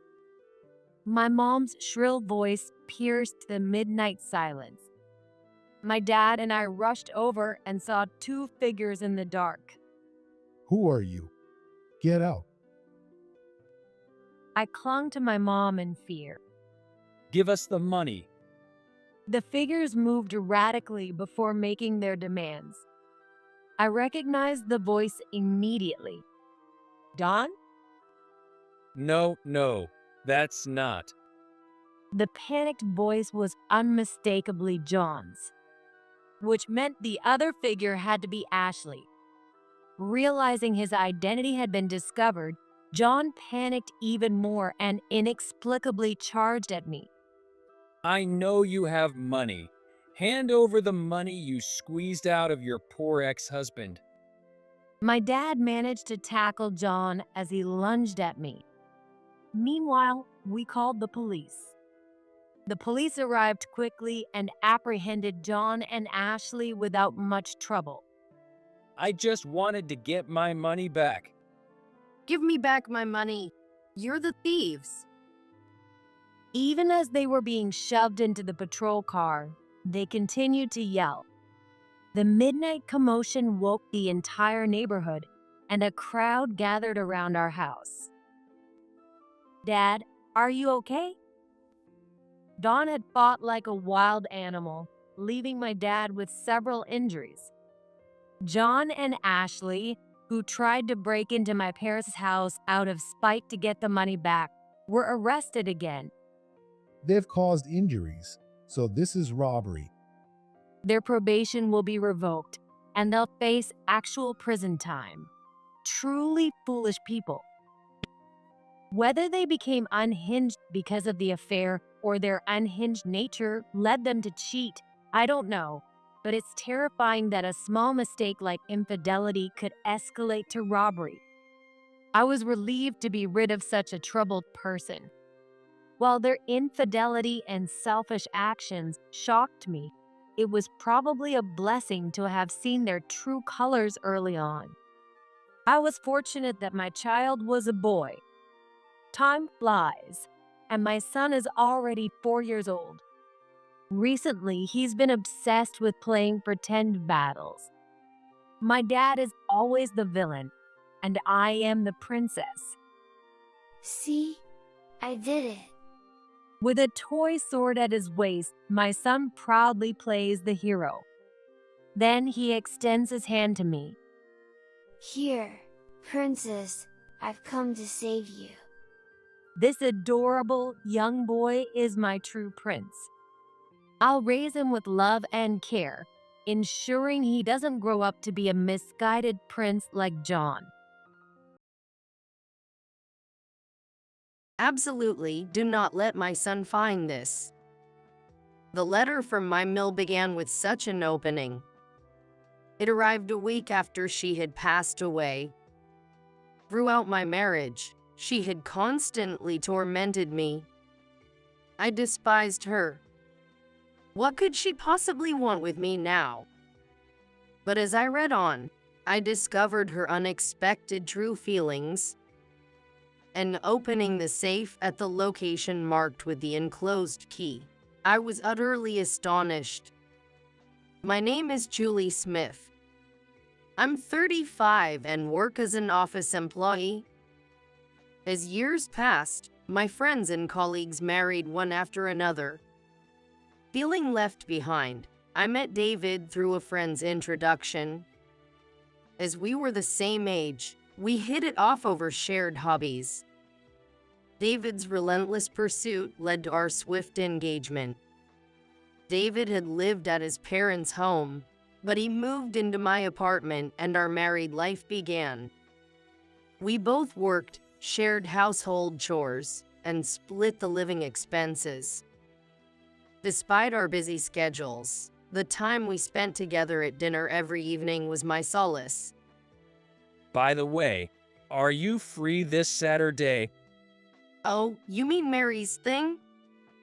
The moment the topic came up, it felt as if our warm meal had suddenly gone cold. David, noticing my demeanor, furrowed his brow. Sorry, I know my mom's been causing you a lot of stress. No, it's fine, David. While maintaining a calm facade, I sighed deeply in my heart. His family home is nearby, and his father passed away before our marriage, leaving his mother living alone. However, the relationship between her and me could never be described as good. At 35, you lack manners. What kind of upbringing did you have? My dog John is much better behaved. She mocked me with a laugh, petting her dog's head as I spilled tea from nervousness during our first meeting. You're not suitable for my son. I oppose this marriage. She declared in such a manner, leaving me feeling utterly despondent. Yet, David stood by me. No matter what you say, I will marry Julie. I love her. He declared firmly in front of his mother, and I was moved by David's words. Despite Mary's opposition, we got married. However, her presence began to cast a shadow over our newlywed life. Poor David, having a wife like Julie. I'll properly educate her, so come to our house on your days off. Saying such things, Mary began summoning me to her home almost every week. David came with me, but would often retreat to another room under the guise of sorting his father's belongings, leaving me alone with her. She made me do household chores, criticizing everything I did. Look, Julie, the kitchen is a mess. Oh, I was just about to clean it. The seasoning in the stew you made is too strong, not tasty at all. How many times do I have to teach you? Training John was far easier. I'm sorry. Really, you're a lost cause no matter what task you're given. Plus, you're neither young nor beautiful. I wonder what David saw in you to marry you. Her unkind words kept coming, and I grew increasingly exhausted. It's okay. Mom just hasn't seen your good side yet. I'm here to protect you, so don't worry. On the way back from his family home, I was always saved by my husband, who would say just that. That's why I tried to mend things with her, visiting her alone on weekends. But no matter what, her attitude remained stubborn. I refused to give in and forced a smile. Mary, would you like to live with us? Our apartment allows pets. Live together? No thanks. I'd rather live alone with this dog than with you. Saying that, as she petted the head of her golden retriever, all I could do was bite my lip. I had suggested living together several times, but she always refused, blaming me. To outsiders, we must have looked like the worst mill and daughter-in-law pair. Initially, I wanted to make an effort. However, no matter how much I tried to bridge the gap, her cold attitude only escalated. Despite my efforts to improve myself, I realized I was simply being bullied as a daughter-in-law. You are a disgrace to our family. Please divorce him. Finally, being told even that, I reached the limits of my patience. I came to hate her, and from then on, I reduced my visits to her house and kept our interactions minimal. Just when I thought I had managed to find a balance with her, 3 months into our marriage, David's behavior changed. Damn it. Why is it always me? It seemed his work wasn't going well. Whether it was out of frustration or something else, he began lashing out at me and objects around him. One day, after a call with his boss, he suddenly smashed a matching mug we bought while dating. Picking up the shattered pieces, I sighed deeply. Well, how did it come to this? Where did the kind David go? His rages had become a daily occurrence. The first time I saw him like this, I was paralyzed with fear and couldn't move.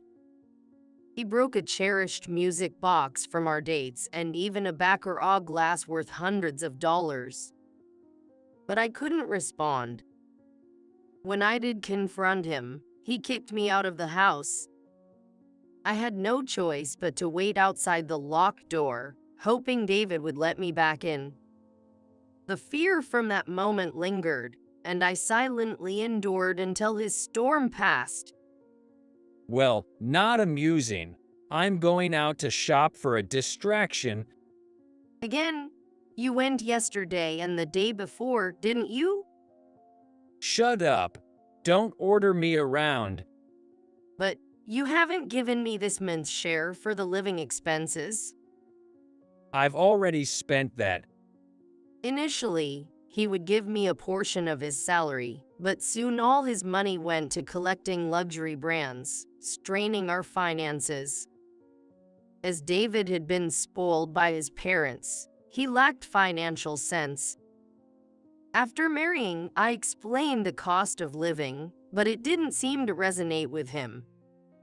If you're depending on me for living expenses, then earn more yourself. Useless.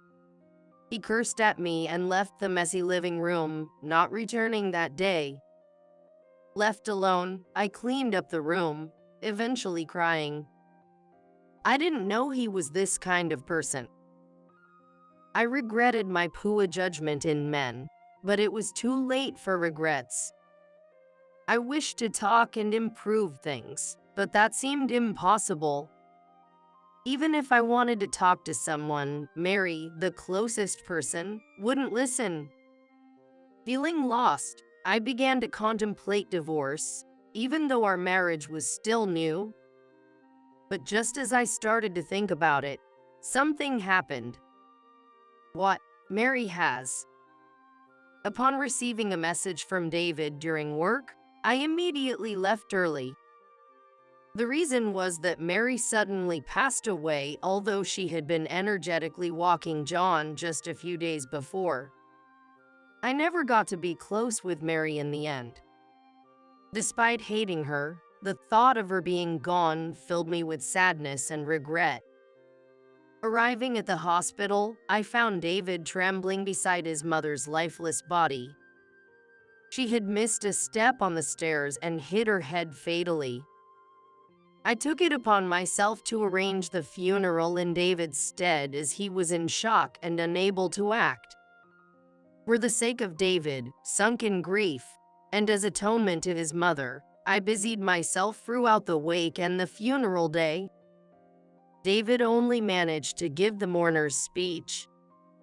During the funeral ceremony, he even seemed to nod off. Yet, he carelessly spoke to Mary's relatives about the poor relationship between Mary and me. Because of this, I was met with cold stares, making the time feel like sitting on pins and needles, and I couldn't properly say goodbye to Mary. The day after the funeral, I want a divorce. What? Before I could accept Mary's death, he suddenly presented me with divorce papers. I married you for your money from the start, but now that I'm getting my mom's inheritance, I don't need you anymore. Told in such a matter-of-fact manner, I couldn't hide my shock and surprise at this revelation I had not known. Didn't you care about me at all? You said you loved me, didn't you? What? That was obviously a lie. Who would willingly marry someone ugly like you? That's cruel. Well, what's really cruel is how deceived I was by you. Thought you had money because you're older, but you're just stingy. He looked at me as if I were something repulsive. Shocked by his harsh words, I was too hurt to do anything but stand there. So, sign this and mail it to my parents' house. I'm leaving. After thrusting the divorce papers at me, David left the apartment and never returned. Left suddenly alone, I couldn't organize my feelings, and tears flowed uncontrollably. A few days later, a week had passed since Mary's funeral. With my husband gone, life returned to its usual routine, and I went back to work, resuming my job. Being busy helped me forget the unpleasantness. During those busy days, I started to think positively about the divorce. It felt like it was all tough, but I'll forget it all and start over. But right after I resolved to move on, I found an envelope in the mailbox when I got home from work one day. Seeing it was from Mary, I gasped. A letter from Mary, for me? Surprised that she sent it to me instead of her only son, David, I opened the envelope with trepidation. Can't be true. Could such a thing really happen? Shaking with fear, I read the letter. Please do not let my son find this. It described unspeakable things and included a key to a specific location. The letter contained an address, and I immediately left the house to head to the specified location. It was a safety deposit box at a bank. Using the password and key from the letter, I opened the box to find a shocking truth waiting for me. It seems the contents of the letter were true. Now, I need to gather evidence. To acquire what Mary had left, I visited David's family home. What? You brought the divorce papers? I'll send those later. I came because I was worried about John. The dog, having lost his owner, was cowering in Mary's room but ran over wagging his tail when he saw me. He is looking poorly cared for and with dull fur. Can I take him home with me? The letter from Mary stated, Please take care of John. So I asked David, That's perfect. I was thinking of dumping him in the mountains later. Then, can I also take John's toilet and toys? As I said this, holding back my rising anger, David was overjoyed. Yeah, take it all as a separation gift. Take everything. While pretending to gather John's belongings, I seized the opportunity to retrieve the evidence Mary had hidden and left his family home. Back at my place, examining what she left behind, I came to understand the sudden reason for her demise and was overwhelmed with tears again. Well, Mary, how frustrated you must have been. I will clear your name. Angered, I vowed to exact retribution on the root cause of all this. 2 days later, ready with my plan, I called David to my apartment. Despite the recent funeral, he arrived dressed in flashy brand name clothes and expensive accessories. How did you afford those? Well, it's from my mom's savings. His words ignited my fury. You know I fronted the money for your mom's funeral expenses, right? Of course, the wife should pay that. With a smug smile, it was clear he had no intention of paying even a single cent. Clenching my fist, I decided to confront him with the truth. I received a letter from Mary. It included a key to a bank safety deposit box. Guess what was inside? His previously brazen attitude vanished, replaced by a strained expression. No way. It seems you've realized. There, I took out my smartphone and showed him the photos I had taken of the contents of the safety deposit box. So it was there all along. I've been looking for it. The box contained documents related to the family estate, including property deeds and stocks. Hey, that's mine. Where is it now? Give it back to me. He advanced towards me aggressively with bloodshot eyes. Unfortunately, I can't do that. Do not give the inheritance to David. That was your mother's will. What? What are you talking about? You know exactly why. Saying that, I presented David with a copy of the letter that had arrived from Mary. Your dad died while fishing with you, didn't he? According to the letter, a few days before the accident, David had begged his father for money as he had accumulated debts from living beyond his means, and was consequently disowned. But soon after, his father died under suspicious circumstances, and both Mary and David inherited his estate. Mary always suspected you were after the money and had something to do with your father's death. That's nonsense. Everything written there is a lie. After shouting that, my husband tore up the letter into pieces, despite it being just a copy. First off, there's no way my mom would entrust something so important to you. You were like cats and dogs. That's not true. Your mother was actually worried about me. Indeed, Mary's coldness was her way of protecting me from David. Knowing her son's true nature, she acted harshly to push me towards divorce, to save me from being exploited by him. Mary's letter contained apologies, gratitude, and her wish for me to find happiness. Your mother was actually a just and kind person, yet you went as far as to harm her for the inheritance. Tears involuntarily spilled from my eyes. But David, looking at me with cold eyes, smirked dismissively. What? What are you talking about? Keep your fantasies in check. Unfortunately for you, it's no mistake. The footage from the camera your mother left is right here. I informed him that I had obtained evidence, as mentioned in the letter from his mother. That was also written in the letter from Mary. After squandering his father's inheritance, David began to demand money from his mother. Feeling threatened, she had installed video cameras throughout the house. I secretly collected these cameras when I went to pick up John. And upon reviewing the footage, I was utterly shocked. The footage revealed a heated argument between them and showed my husband pushing his mother down the stairs. David was seen repeatedly slamming her head against the floor in a distressingly merciless manner. And after seeing her pass away, he was seen smirking. I couldn't forgive what you did, but before going to the police, I wanted to hear it from you. Did you also do something to your father?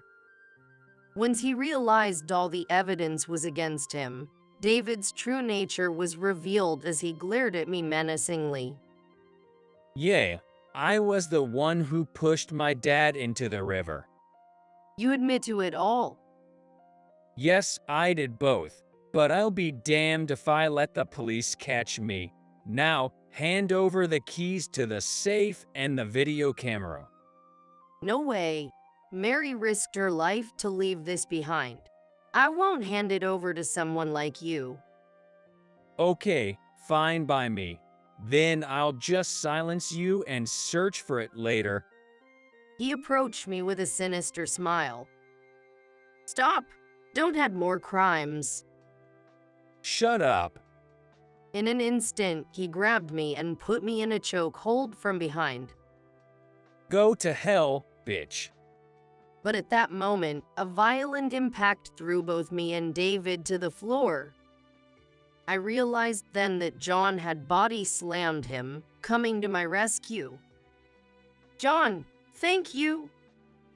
I hugged him as he barked in response. However, David got up, more deranged than ever. Damn dog, I'll kill you all. Then he raised a golf club. But then we heard the faint sound of police sirens. What is it? Police cars? Everything you just confessed was heard by the police. Saying that, I held my smartphone up in front of David. I had secretly dialed 911 and kept the line open with the police listening in. Then, my husband's earlier bravado was nowhere to be seen. Suddenly, he threw away the golf club and prostrated himself on the spot, his face pale with fear. Julie, please, tell the police it was a mistake. My life will be over if this continues. You take the lives of your own parents and now beg for leniency. Also, I secretly installed hidden cameras in this room, too. That will be handed over to the police as evidence. No, I finally got my hands on the money. I won't get caught. David broke down in childish sobs, but I had no sympathy for him. I handed over all the evidence and his custody to the arriving police, watching them take him away with John by my side. Afterward, David was convicted for his crimes. He will likely spend the rest of his life behind bars. Our divorce was finalized, and I claimed $30,000 in damages and the funeral expenses I had fronted, received through a lawyer. His mother's estate was left to her relatives as per her will found in the safety deposit box. Surprisingly, she had also left a will instructing that money be given to me and John, and I received a significant sum from her relatives along with their apologies. After everything was settled, I visited the graves of my in-laws to report back, feeling as if Mary in heaven says, Thank you. I felt like I heard the word. And I will continue to live harmoniously with my beloved family, along with John. What? Are you still mad that I stole your boyfriend? The childhood friend who snatched away my soon-to-be spouse had the nerve to invite me to their wedding. But that's not all. You're still single, right? Sorry, I took your hot, successful boyfriend. Infuriated by her thoughtless words, I felt compelled to confront her with a certain truth. More importantly, are you sure about your husband? What is going to happen to this homewrecker who didn't take my warning seriously? My name is Emily. I'm 28 and work at a small company. In a small workplace, I have to do everything. Though it feels odd to say it myself, I believe I'm doing an outstanding job. I have been dating my boyfriend, Mark, for 3 years. I fell head over heels for him, and after I made a move on him, we started dating. Mark and I have discussed marriage since we're both at the right age. But we haven't gotten into specifics. The reason is we don't see eye to eye on our life after marriage. He wants me to be a full-time homemaker. I want to continue my career. Mark has been on a straight path through school and now works at a big corporation, truly an elite. His mother was a homemaker who supported him all the way.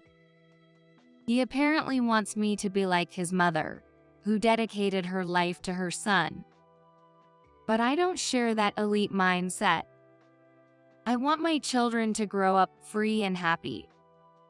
Most of all, I'm not good at household chores. I've never wanted to be a full-time homemaker. These differing opinions are stalling our marriage plans. Well, it can't be helped. Differences in values are a tough nut to crack, huh?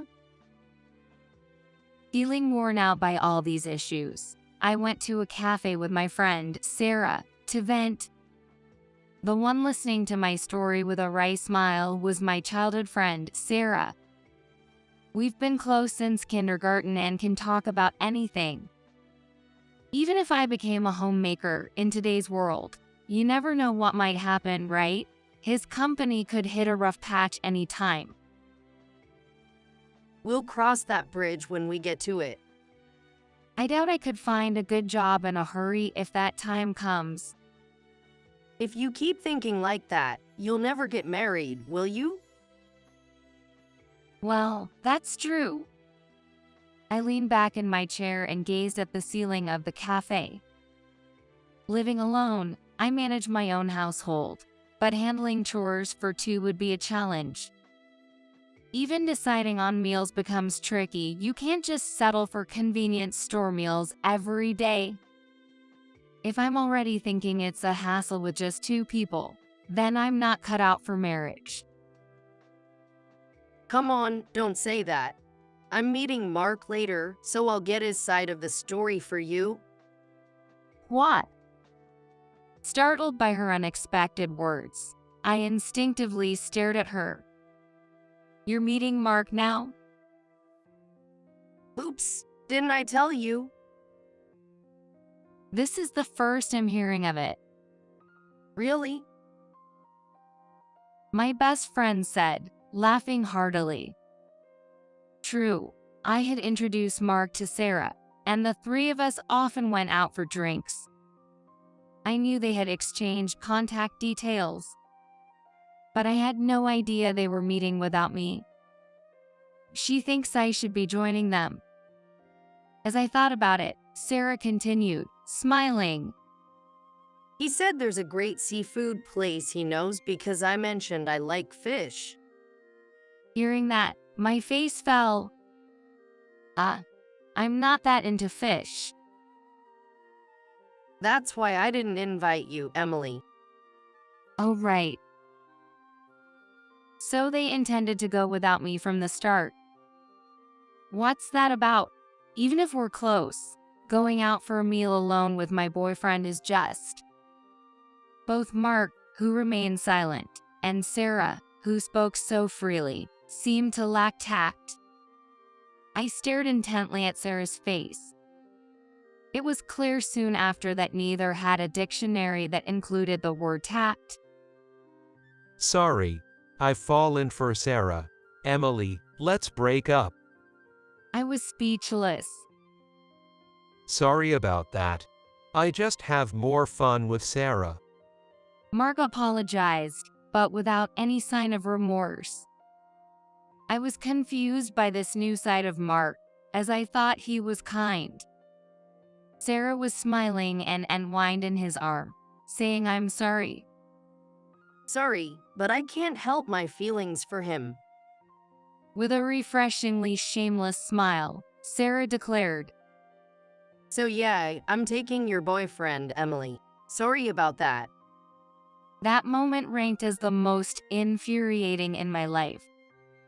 Without a doubt, my best friend had stolen the man I was about to marry. Damn it, so annoying.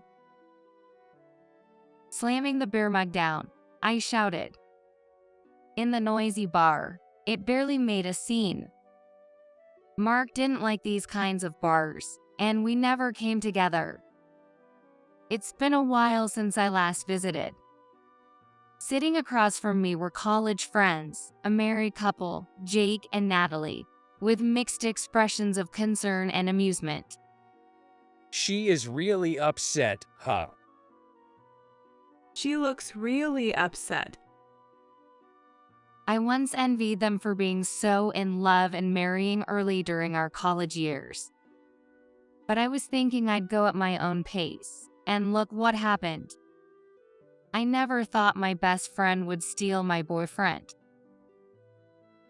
Well, with Sarah, it kinda makes sense. What, really? Yay, Sarah has always been known for taking other people's boyfriends. What? That's new to me. Well, you wouldn't know, Emily, since Mark was your first boyfriend. Stunned, I just nodded along with Natalie's words, while Jake agreed. I've been hit on by her a few times myself. What, you too? Though they went to different universities, they knew Sarah because I introduced her. We invited Sarah to college festivals, and that's how their friendship continued. I'm sorry. No worries, I never fell for it. Only had eyes for Natalie. Jake boasted, although I apologized instinctively. Well, it just shows Mark was that kind of guy. Better you found out before marrying him. Yeah, I guess. Don't take it too hard. Look on the bright side, my friends advised, and I downed the rest of my beer. That's tasty. Another round. You're really going at it. I could never drink like this with Mark. Oh right, he couldn't handle his liquor, could he? Yeah, sort of. I nodded to Natalie's remark. It didn't matter anymore. I called the waiter and ordered another draft beer. Those two are history. Time to forget and move on to the future. Deciding this, I threw myself into work even more. After 6 months, the emotional wounds began to heal. Eventually, I stopped thinking about my ex and childhood friend altogether. But life has a way of bringing back memories unasked. Hey, Emily, how are you doing? This happened when I went back home after a while. Stepping out to buy some snacks, I heard a too familiar voice I wished to forget. It was Sarah, standing right there. Well, we might have stopped being best friends, but we were still childhood friends. Our parents' homes were close, so it was inevitable. And she, perpetually helping out at home, never really worked, always staying with her parents. But did it have to be such a coincidence? It made me curse fate. Just when my wounds had finally healed. I just want to leave this place quickly. Ignoring my thoughts, Sarah approached me in no time. What do you want? No need for pleasantries. Don't be like that. Don't glare at me. She was laughing merrily, as if she had forgotten about the incident 6 months ago. Still mad about me taking Mark? Emily, you really hold a grudge, huh? Let's forget it and be friends again. That's something the thief wouldn't say. Despite my irritation, Sarah continued laughing. Actually, I'm getting married to Mark. Oh, really? Unfazed by my cold response, Sarah kept smiling. So Emily, won't you come to the wedding? I want you to give a speech as the friend representative. She had the nerve to say that. What? We've known each other the longest, after all. Please, I'm begging you. I thought I knew her true nature, but there was still more to uncover. Shocked and dazed, Sarah then asked something unexpected. So, what about you, Emily? Are you married? What? Should I say I'm the woman whose boyfriend you stole 6 months ago when I was considering marriage? I grimaced. Oh, right. You're still single, huh? Sarah laughed, seeing my expression. Are you still hung up on it? What? Sorry for taking your hot, elite boyfriend. Seriously, sorry.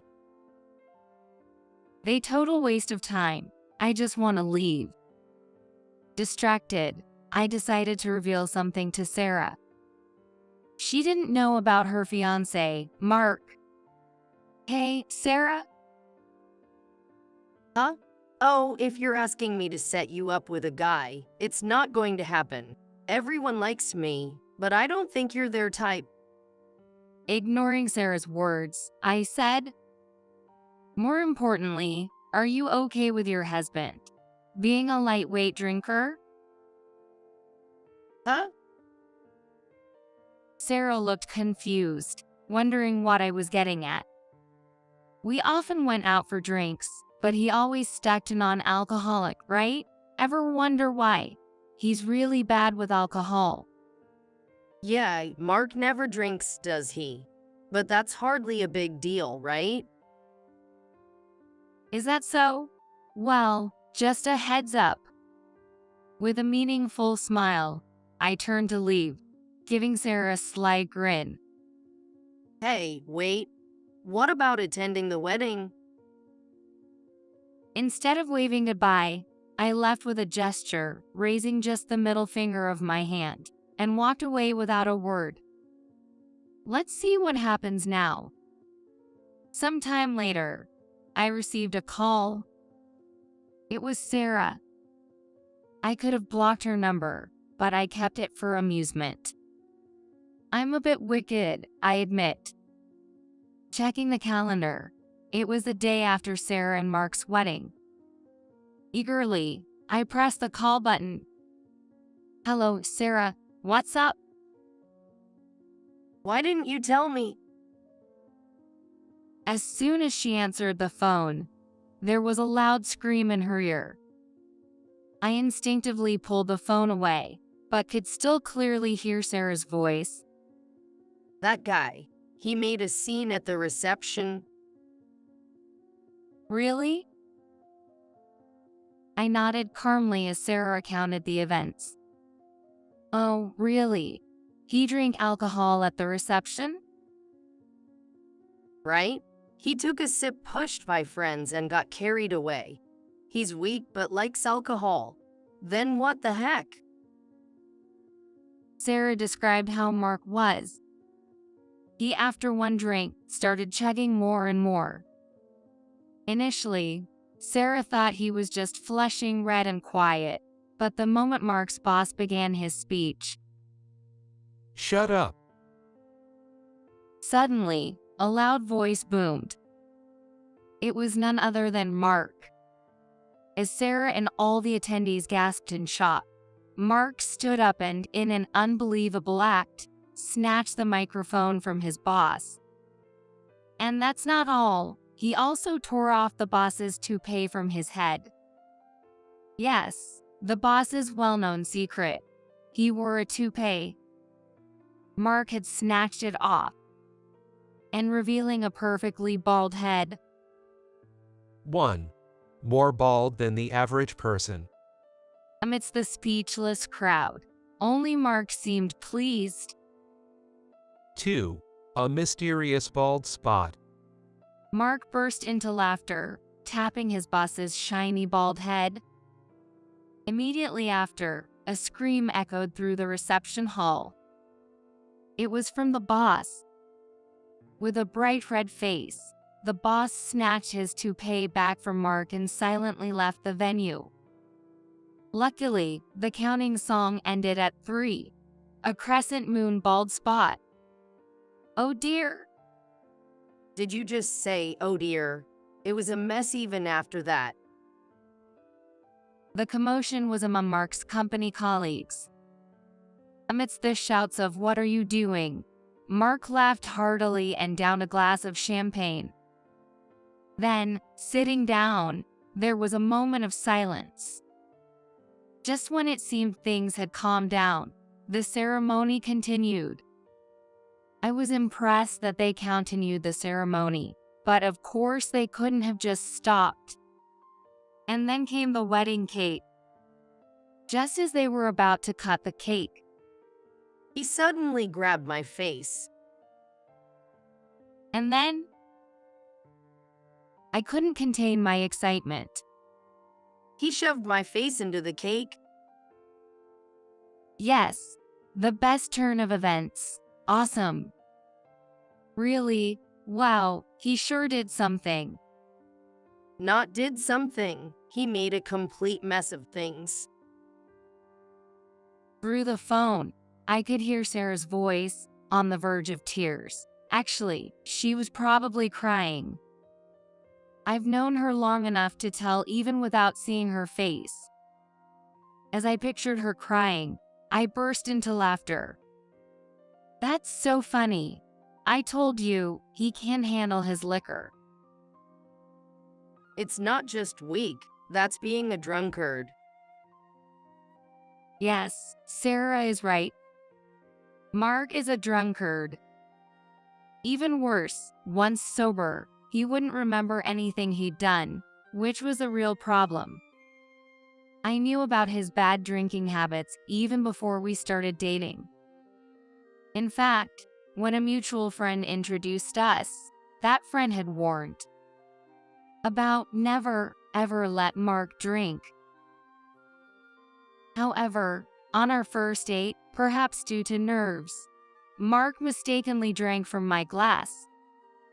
That's when he really messed up. Well, he made a scene, made a mess, spilled his drink on me, and got all tangled up. To top it off, he tried to strip in the bar, so I had to hurriedly stop him, something I remember clearly. Or rather, I can forget. After that, I made sure never to let him drink alcohol again. I was careful to prevent any mistakes from happening. Luckily, in these times, there are hardly any company drinking parties. Many people drink non-alcoholic beverages, so no one forced alcohol on Mark. He himself seemed to understand that drinking was bad for him, as he consistently stuck to non-alcoholic drinks. Thanks to that, there were no problems and things were peaceful. However, I anticipated that a wedding would be a different story. And almost no one knew about Mark's bad drinking habits. Only I and a few close old friends knew about it, but he betrayed me and had a wedding. So, none of my friends were at the ceremony. As a result, by some fluke, There was not a single person at the reception who knew of his bad drinking habits. And he spectacularly messed up. That's the story. All's well that ends well, huh? So, what did he end up doing?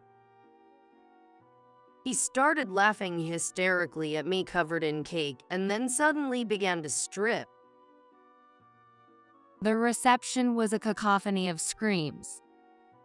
In the end, Mark, who was about to strip, collapsed and was carried out by the men, ending the event.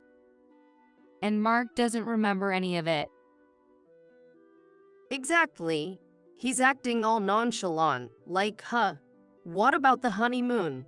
As if it's the right time for that. Right, I get you. Hilarious. Apparently, Mark turned pale when he heard the story and showed up at work. And then, while waiting for him to return, Sarah called me to complain. Why didn't you tell me? Well, I did say he can't handle his liquor, right?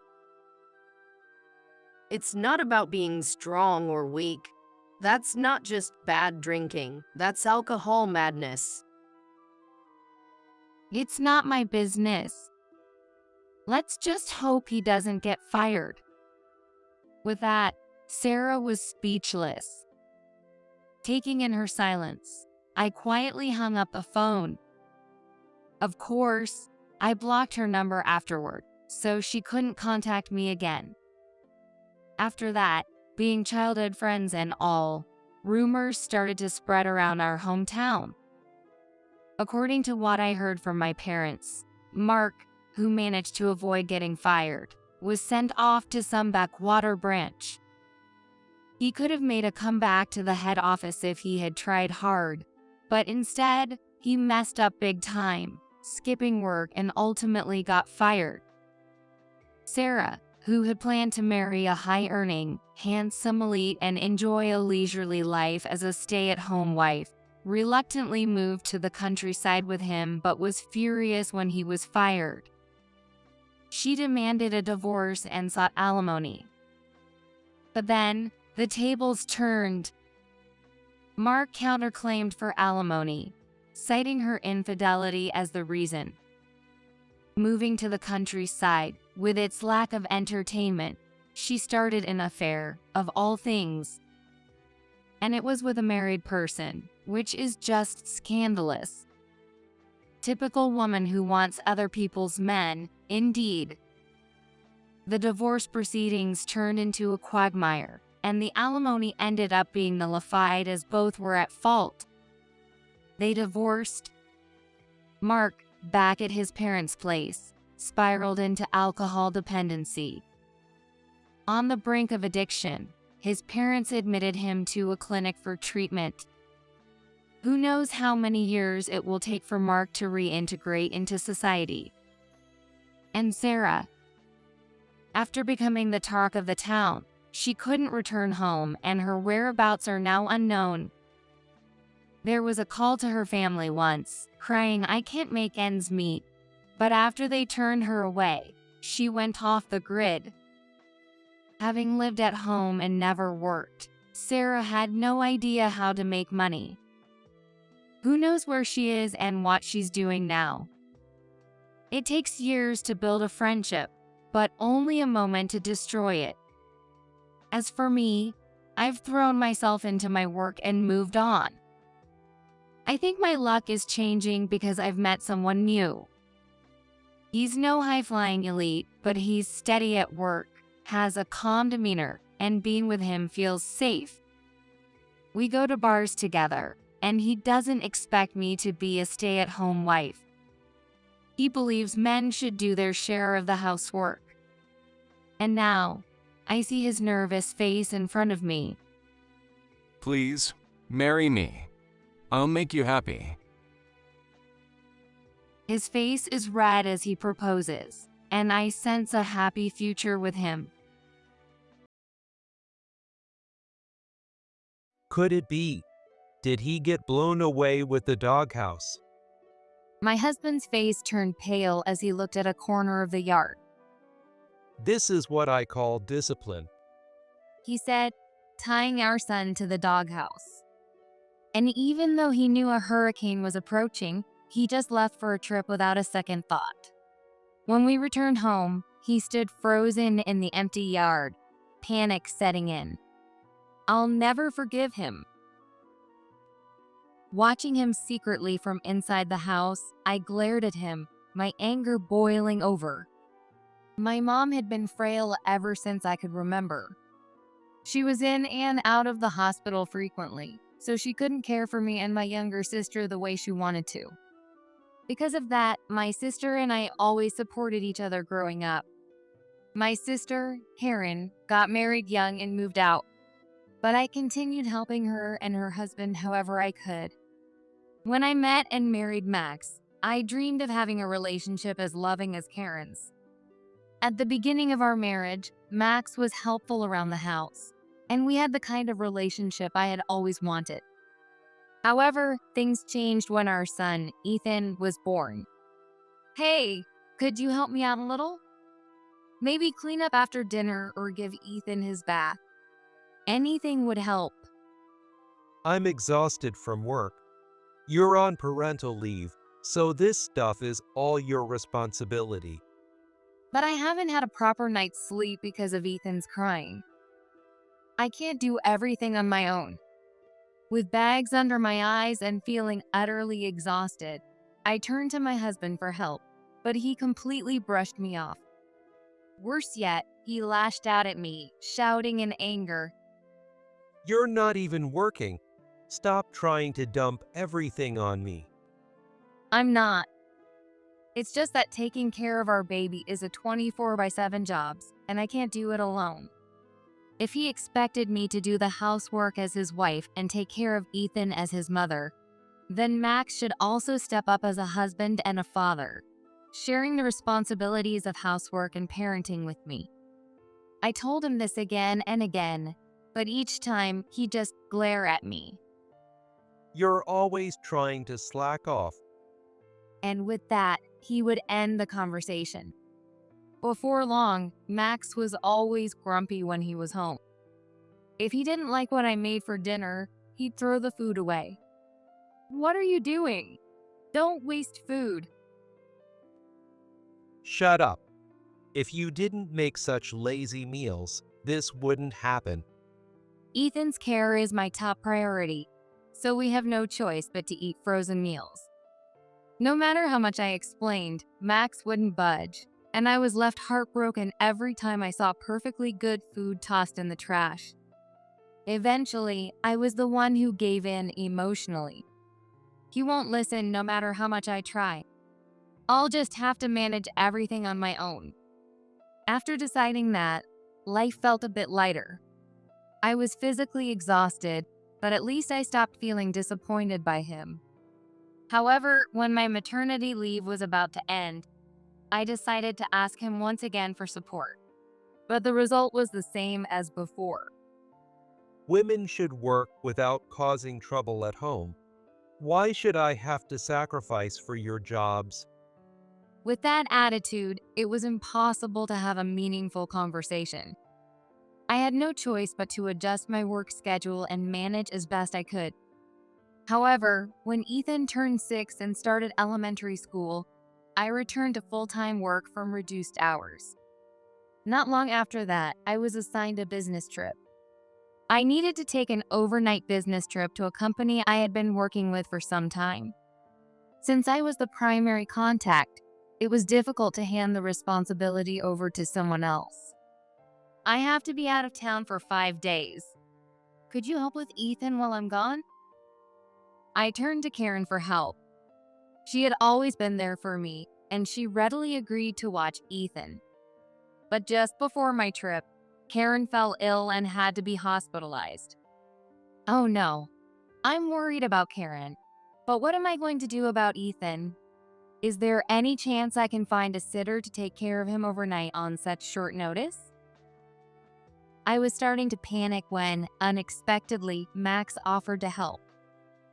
Hey, Amanda, did you forget me? I can take care of him this time. I was surprised because I never expected my husband to offer such words. He hadn't lifted a finger to help with Ethan before, so why now? Could it be that he's finally starting to act like a dad? Whatever the reason, it was a relief to know that Max would look after Ethan. Though I was nervous about his inexperience, I decided to trust him and hoped he would grow into the role.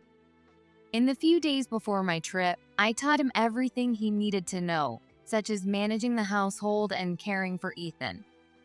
At the same time, a hurricane was expected to hit our area, which added to my worries.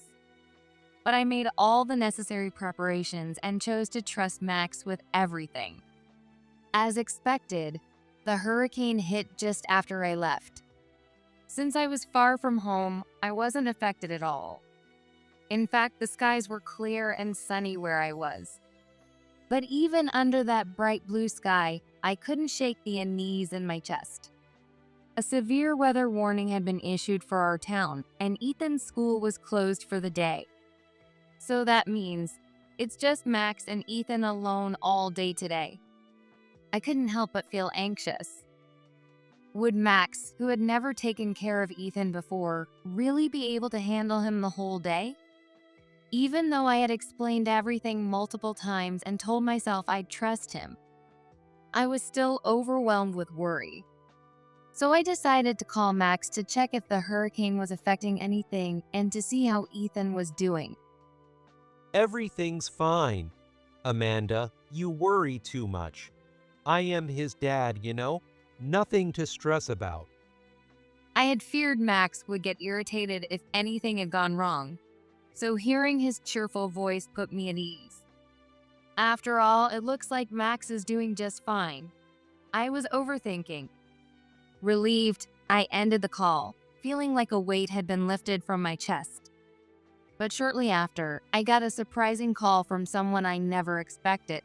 An hour later, I received a call from my sister's husband, Alex. Wait, what do you mean?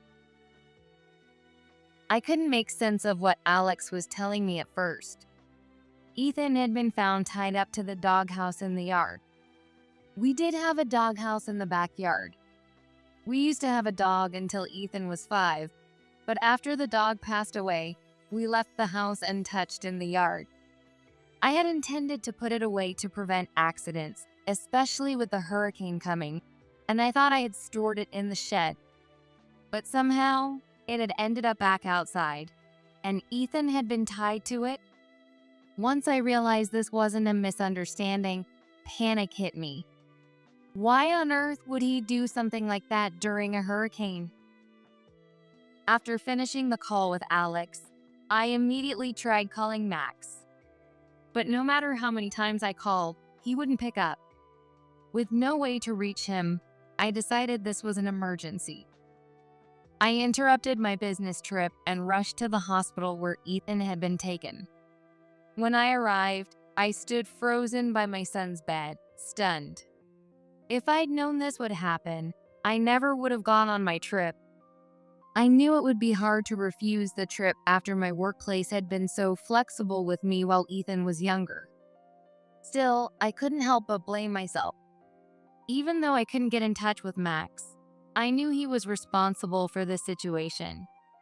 I regretted trusting him, and anger toward him surged within me. So Ethan was left home alone, which means Max must have gone somewhere, right? He had promised to take care of Ethan, but abandoned him instead. I couldn't forgive him for that. As a result, someone had found Ethan tied to the doghouse, outside in the hurricane, and now lying here silent in the hospital bed. But maybe Max had some kind of emergency? Trying to give him the benefit of the doubt, I tried calling him again, but still no answer. Where are you, Max? What could you be doing? Did something happen to you too? My anger gradually gave way to concern. Hoping to find any clue as to what had happened, I left the hospital and returned home. It didn't take long to find exactly what I was looking for. And what I found in the house and a certain testimony brought to light the culprit and the whole story. It was worse than I could have ever imagined. I'll make sure whoever did this gets what's coming to them. No mercy. Shaking with a fury I had never felt before, I made that vow to myself. 3 days later, Max finally returned home. I stayed hidden, watching him from inside the house. Before stepping through the front door, Max glanced toward the yard. When he saw the spot where the doghouse used to be, his face went pale. Could it be? Did Ethan get blown away with the doghouse? Of course, the doghouse wasn't there anymore because I had already gotten rid of it. Max, realizing the house was gone, was visibly shaken. Even though it was just a misunderstanding, the reality was that an unsecured doghouse and a small 6-year-old child could easily have been swept away by the hurricane. And yet, he went ahead with such a stupid idea without thinking. Peeking through the gap in the curtains, I glared at him. Max, seemingly deciding to enter the house for now, nervously headed toward the entrance. When he stepped into the living room, he was greeted by the sight of me standing there, seething with rage. Why are you here? The trip wasn't supposed to end until tomorrow. Clearly rattled, Max tried to back away, but I stepped forward. Where's Ethan? I don't see him. Believing that Ethan had been blown away along with the doghouse, Max grew even more frantic. He glanced around wildly, struggling for words, then suddenly flashed a bright, fake smile. Oh, he's at the park with his friends. That's why he's not home right now. Realizing he was caught, Max tried to cover things up with a hasty excuse. So, he'll be back by evening? What excuse are you going to give then? Do you really think you can keep lying to me? What are you talking about? I didn't. Don't even try to deny it. I know you tied Ethan to the doghouse. So it wasn't that Max had left Ethan home alone, and he somehow got caught up in some kind of incident. The truth was, Max himself was the one who tied our son to the doghouse. Ethan told me everything. We were so lucky he was okay. All thanks to Karen and Alex. When I arrived at the hospital, Ethan was unconscious. Fortunately, he made it through. And just as I was searching for answers back at the house, I got the call that he had woken up. It was only because Karen and Alex had been concerned about Ethan that he was found so quickly. Karen knew that Max never helped with childcare, and with a hurricane approaching, she was worried about Ethan, just like I was.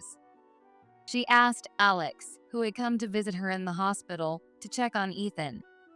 If not for them, my son might have been left like that until my business trip ended. But thanks to their quick actions, Ethan was found tied to the doghouse that same day, and I was able to return right away. Still, Ethan had been exposed to heavy rain and strong winds for hours, leaving him weak and unconscious, which is why he had to be admitted to the hospital for treatment and observation. He's recovering well now. What the hell? If he's fine, then why did you ask me where he was? Were you trying to trick me? How can you say that? I was going to tell you that he's okay so you could stop worrying as long as you were truly sorry for what you did. Max yelled, but it was clear that everything that had happened was his fault. And what gives you the right to act like this is my fault? Because Ethan's fine now, right? So technically, I didn't do anything wrong. His complete lack of remorse made my anger boil over again. Don't mess with me. You didn't do anything for our 6-year-old son. What did you think I was trusting you to do while I was gone? Not only did Max leave Ethan tied to the doghouse, but he didn't even prepare food for him.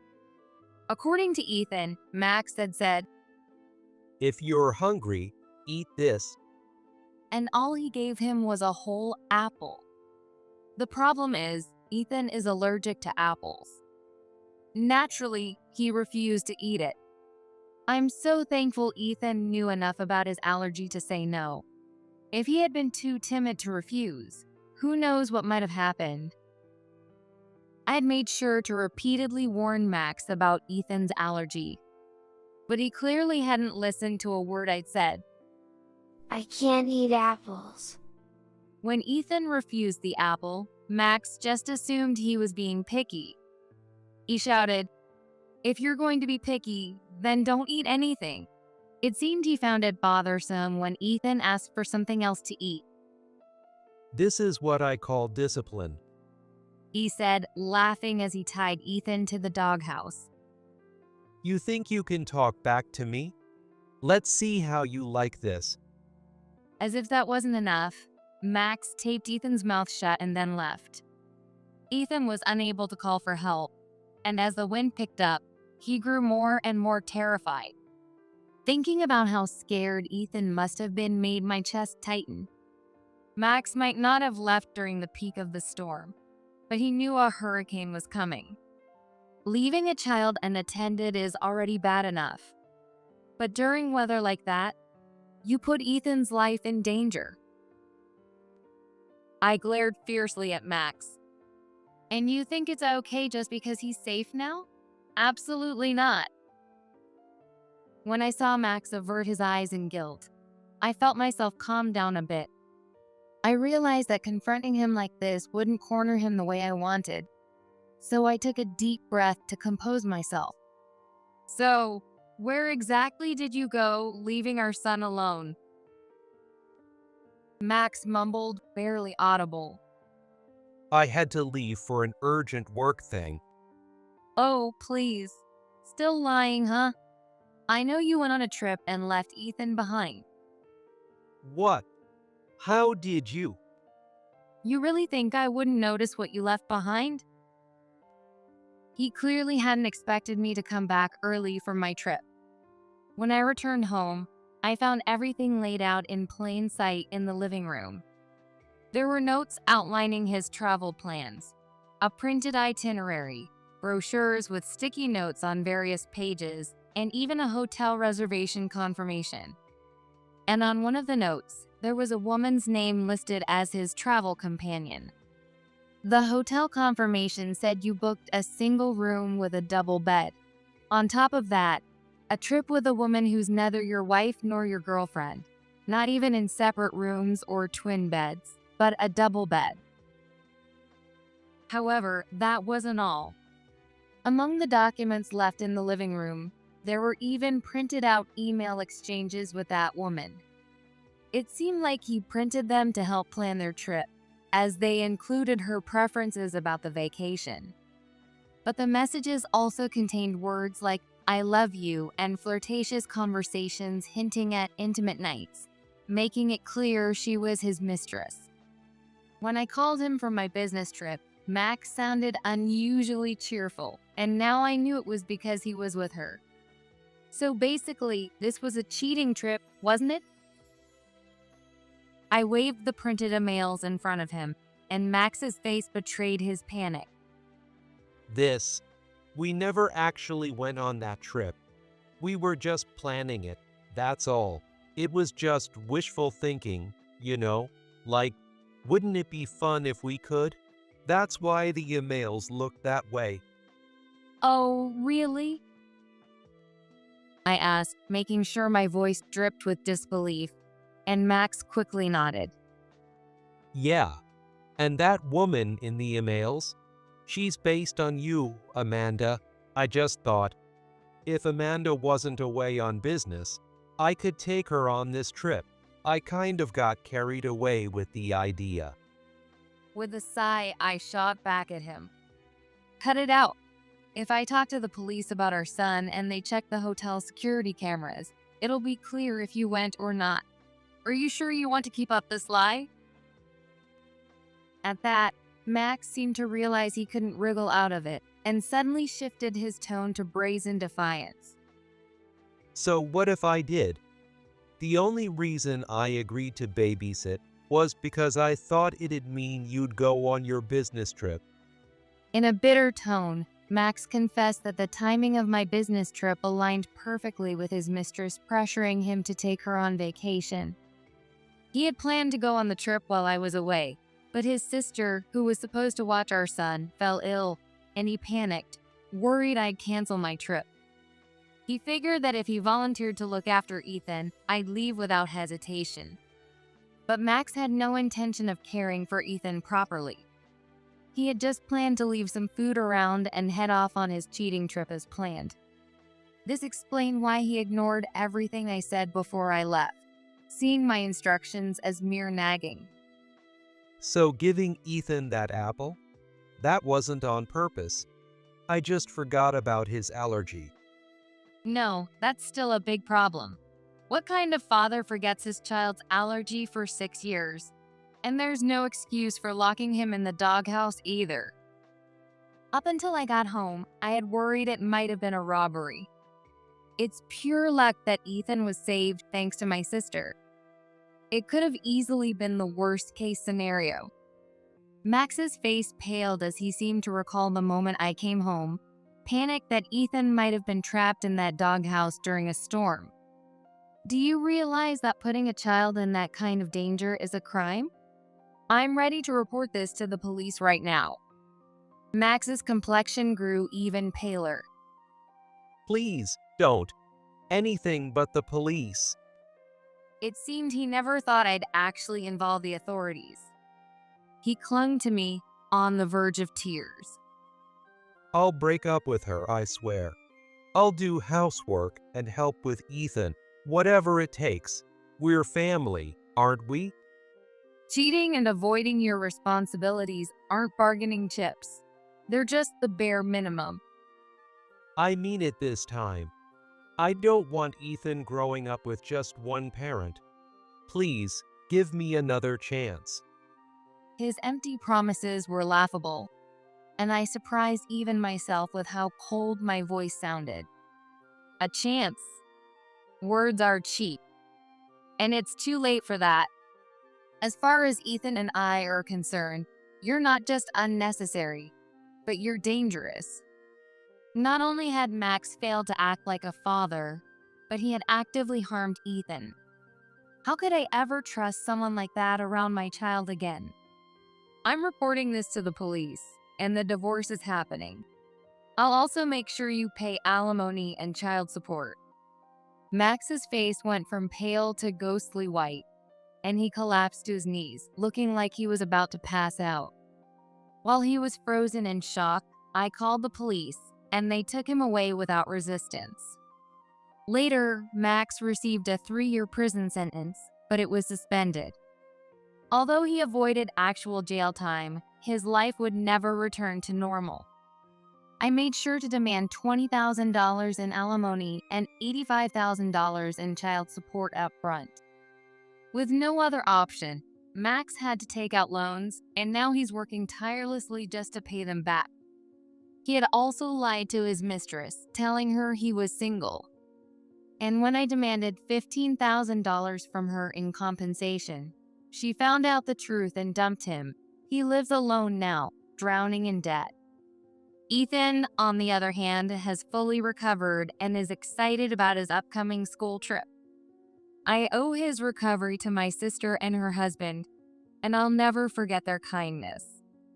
Every day, I savor Ethan's smiles, feeling grateful for the happiness we have now.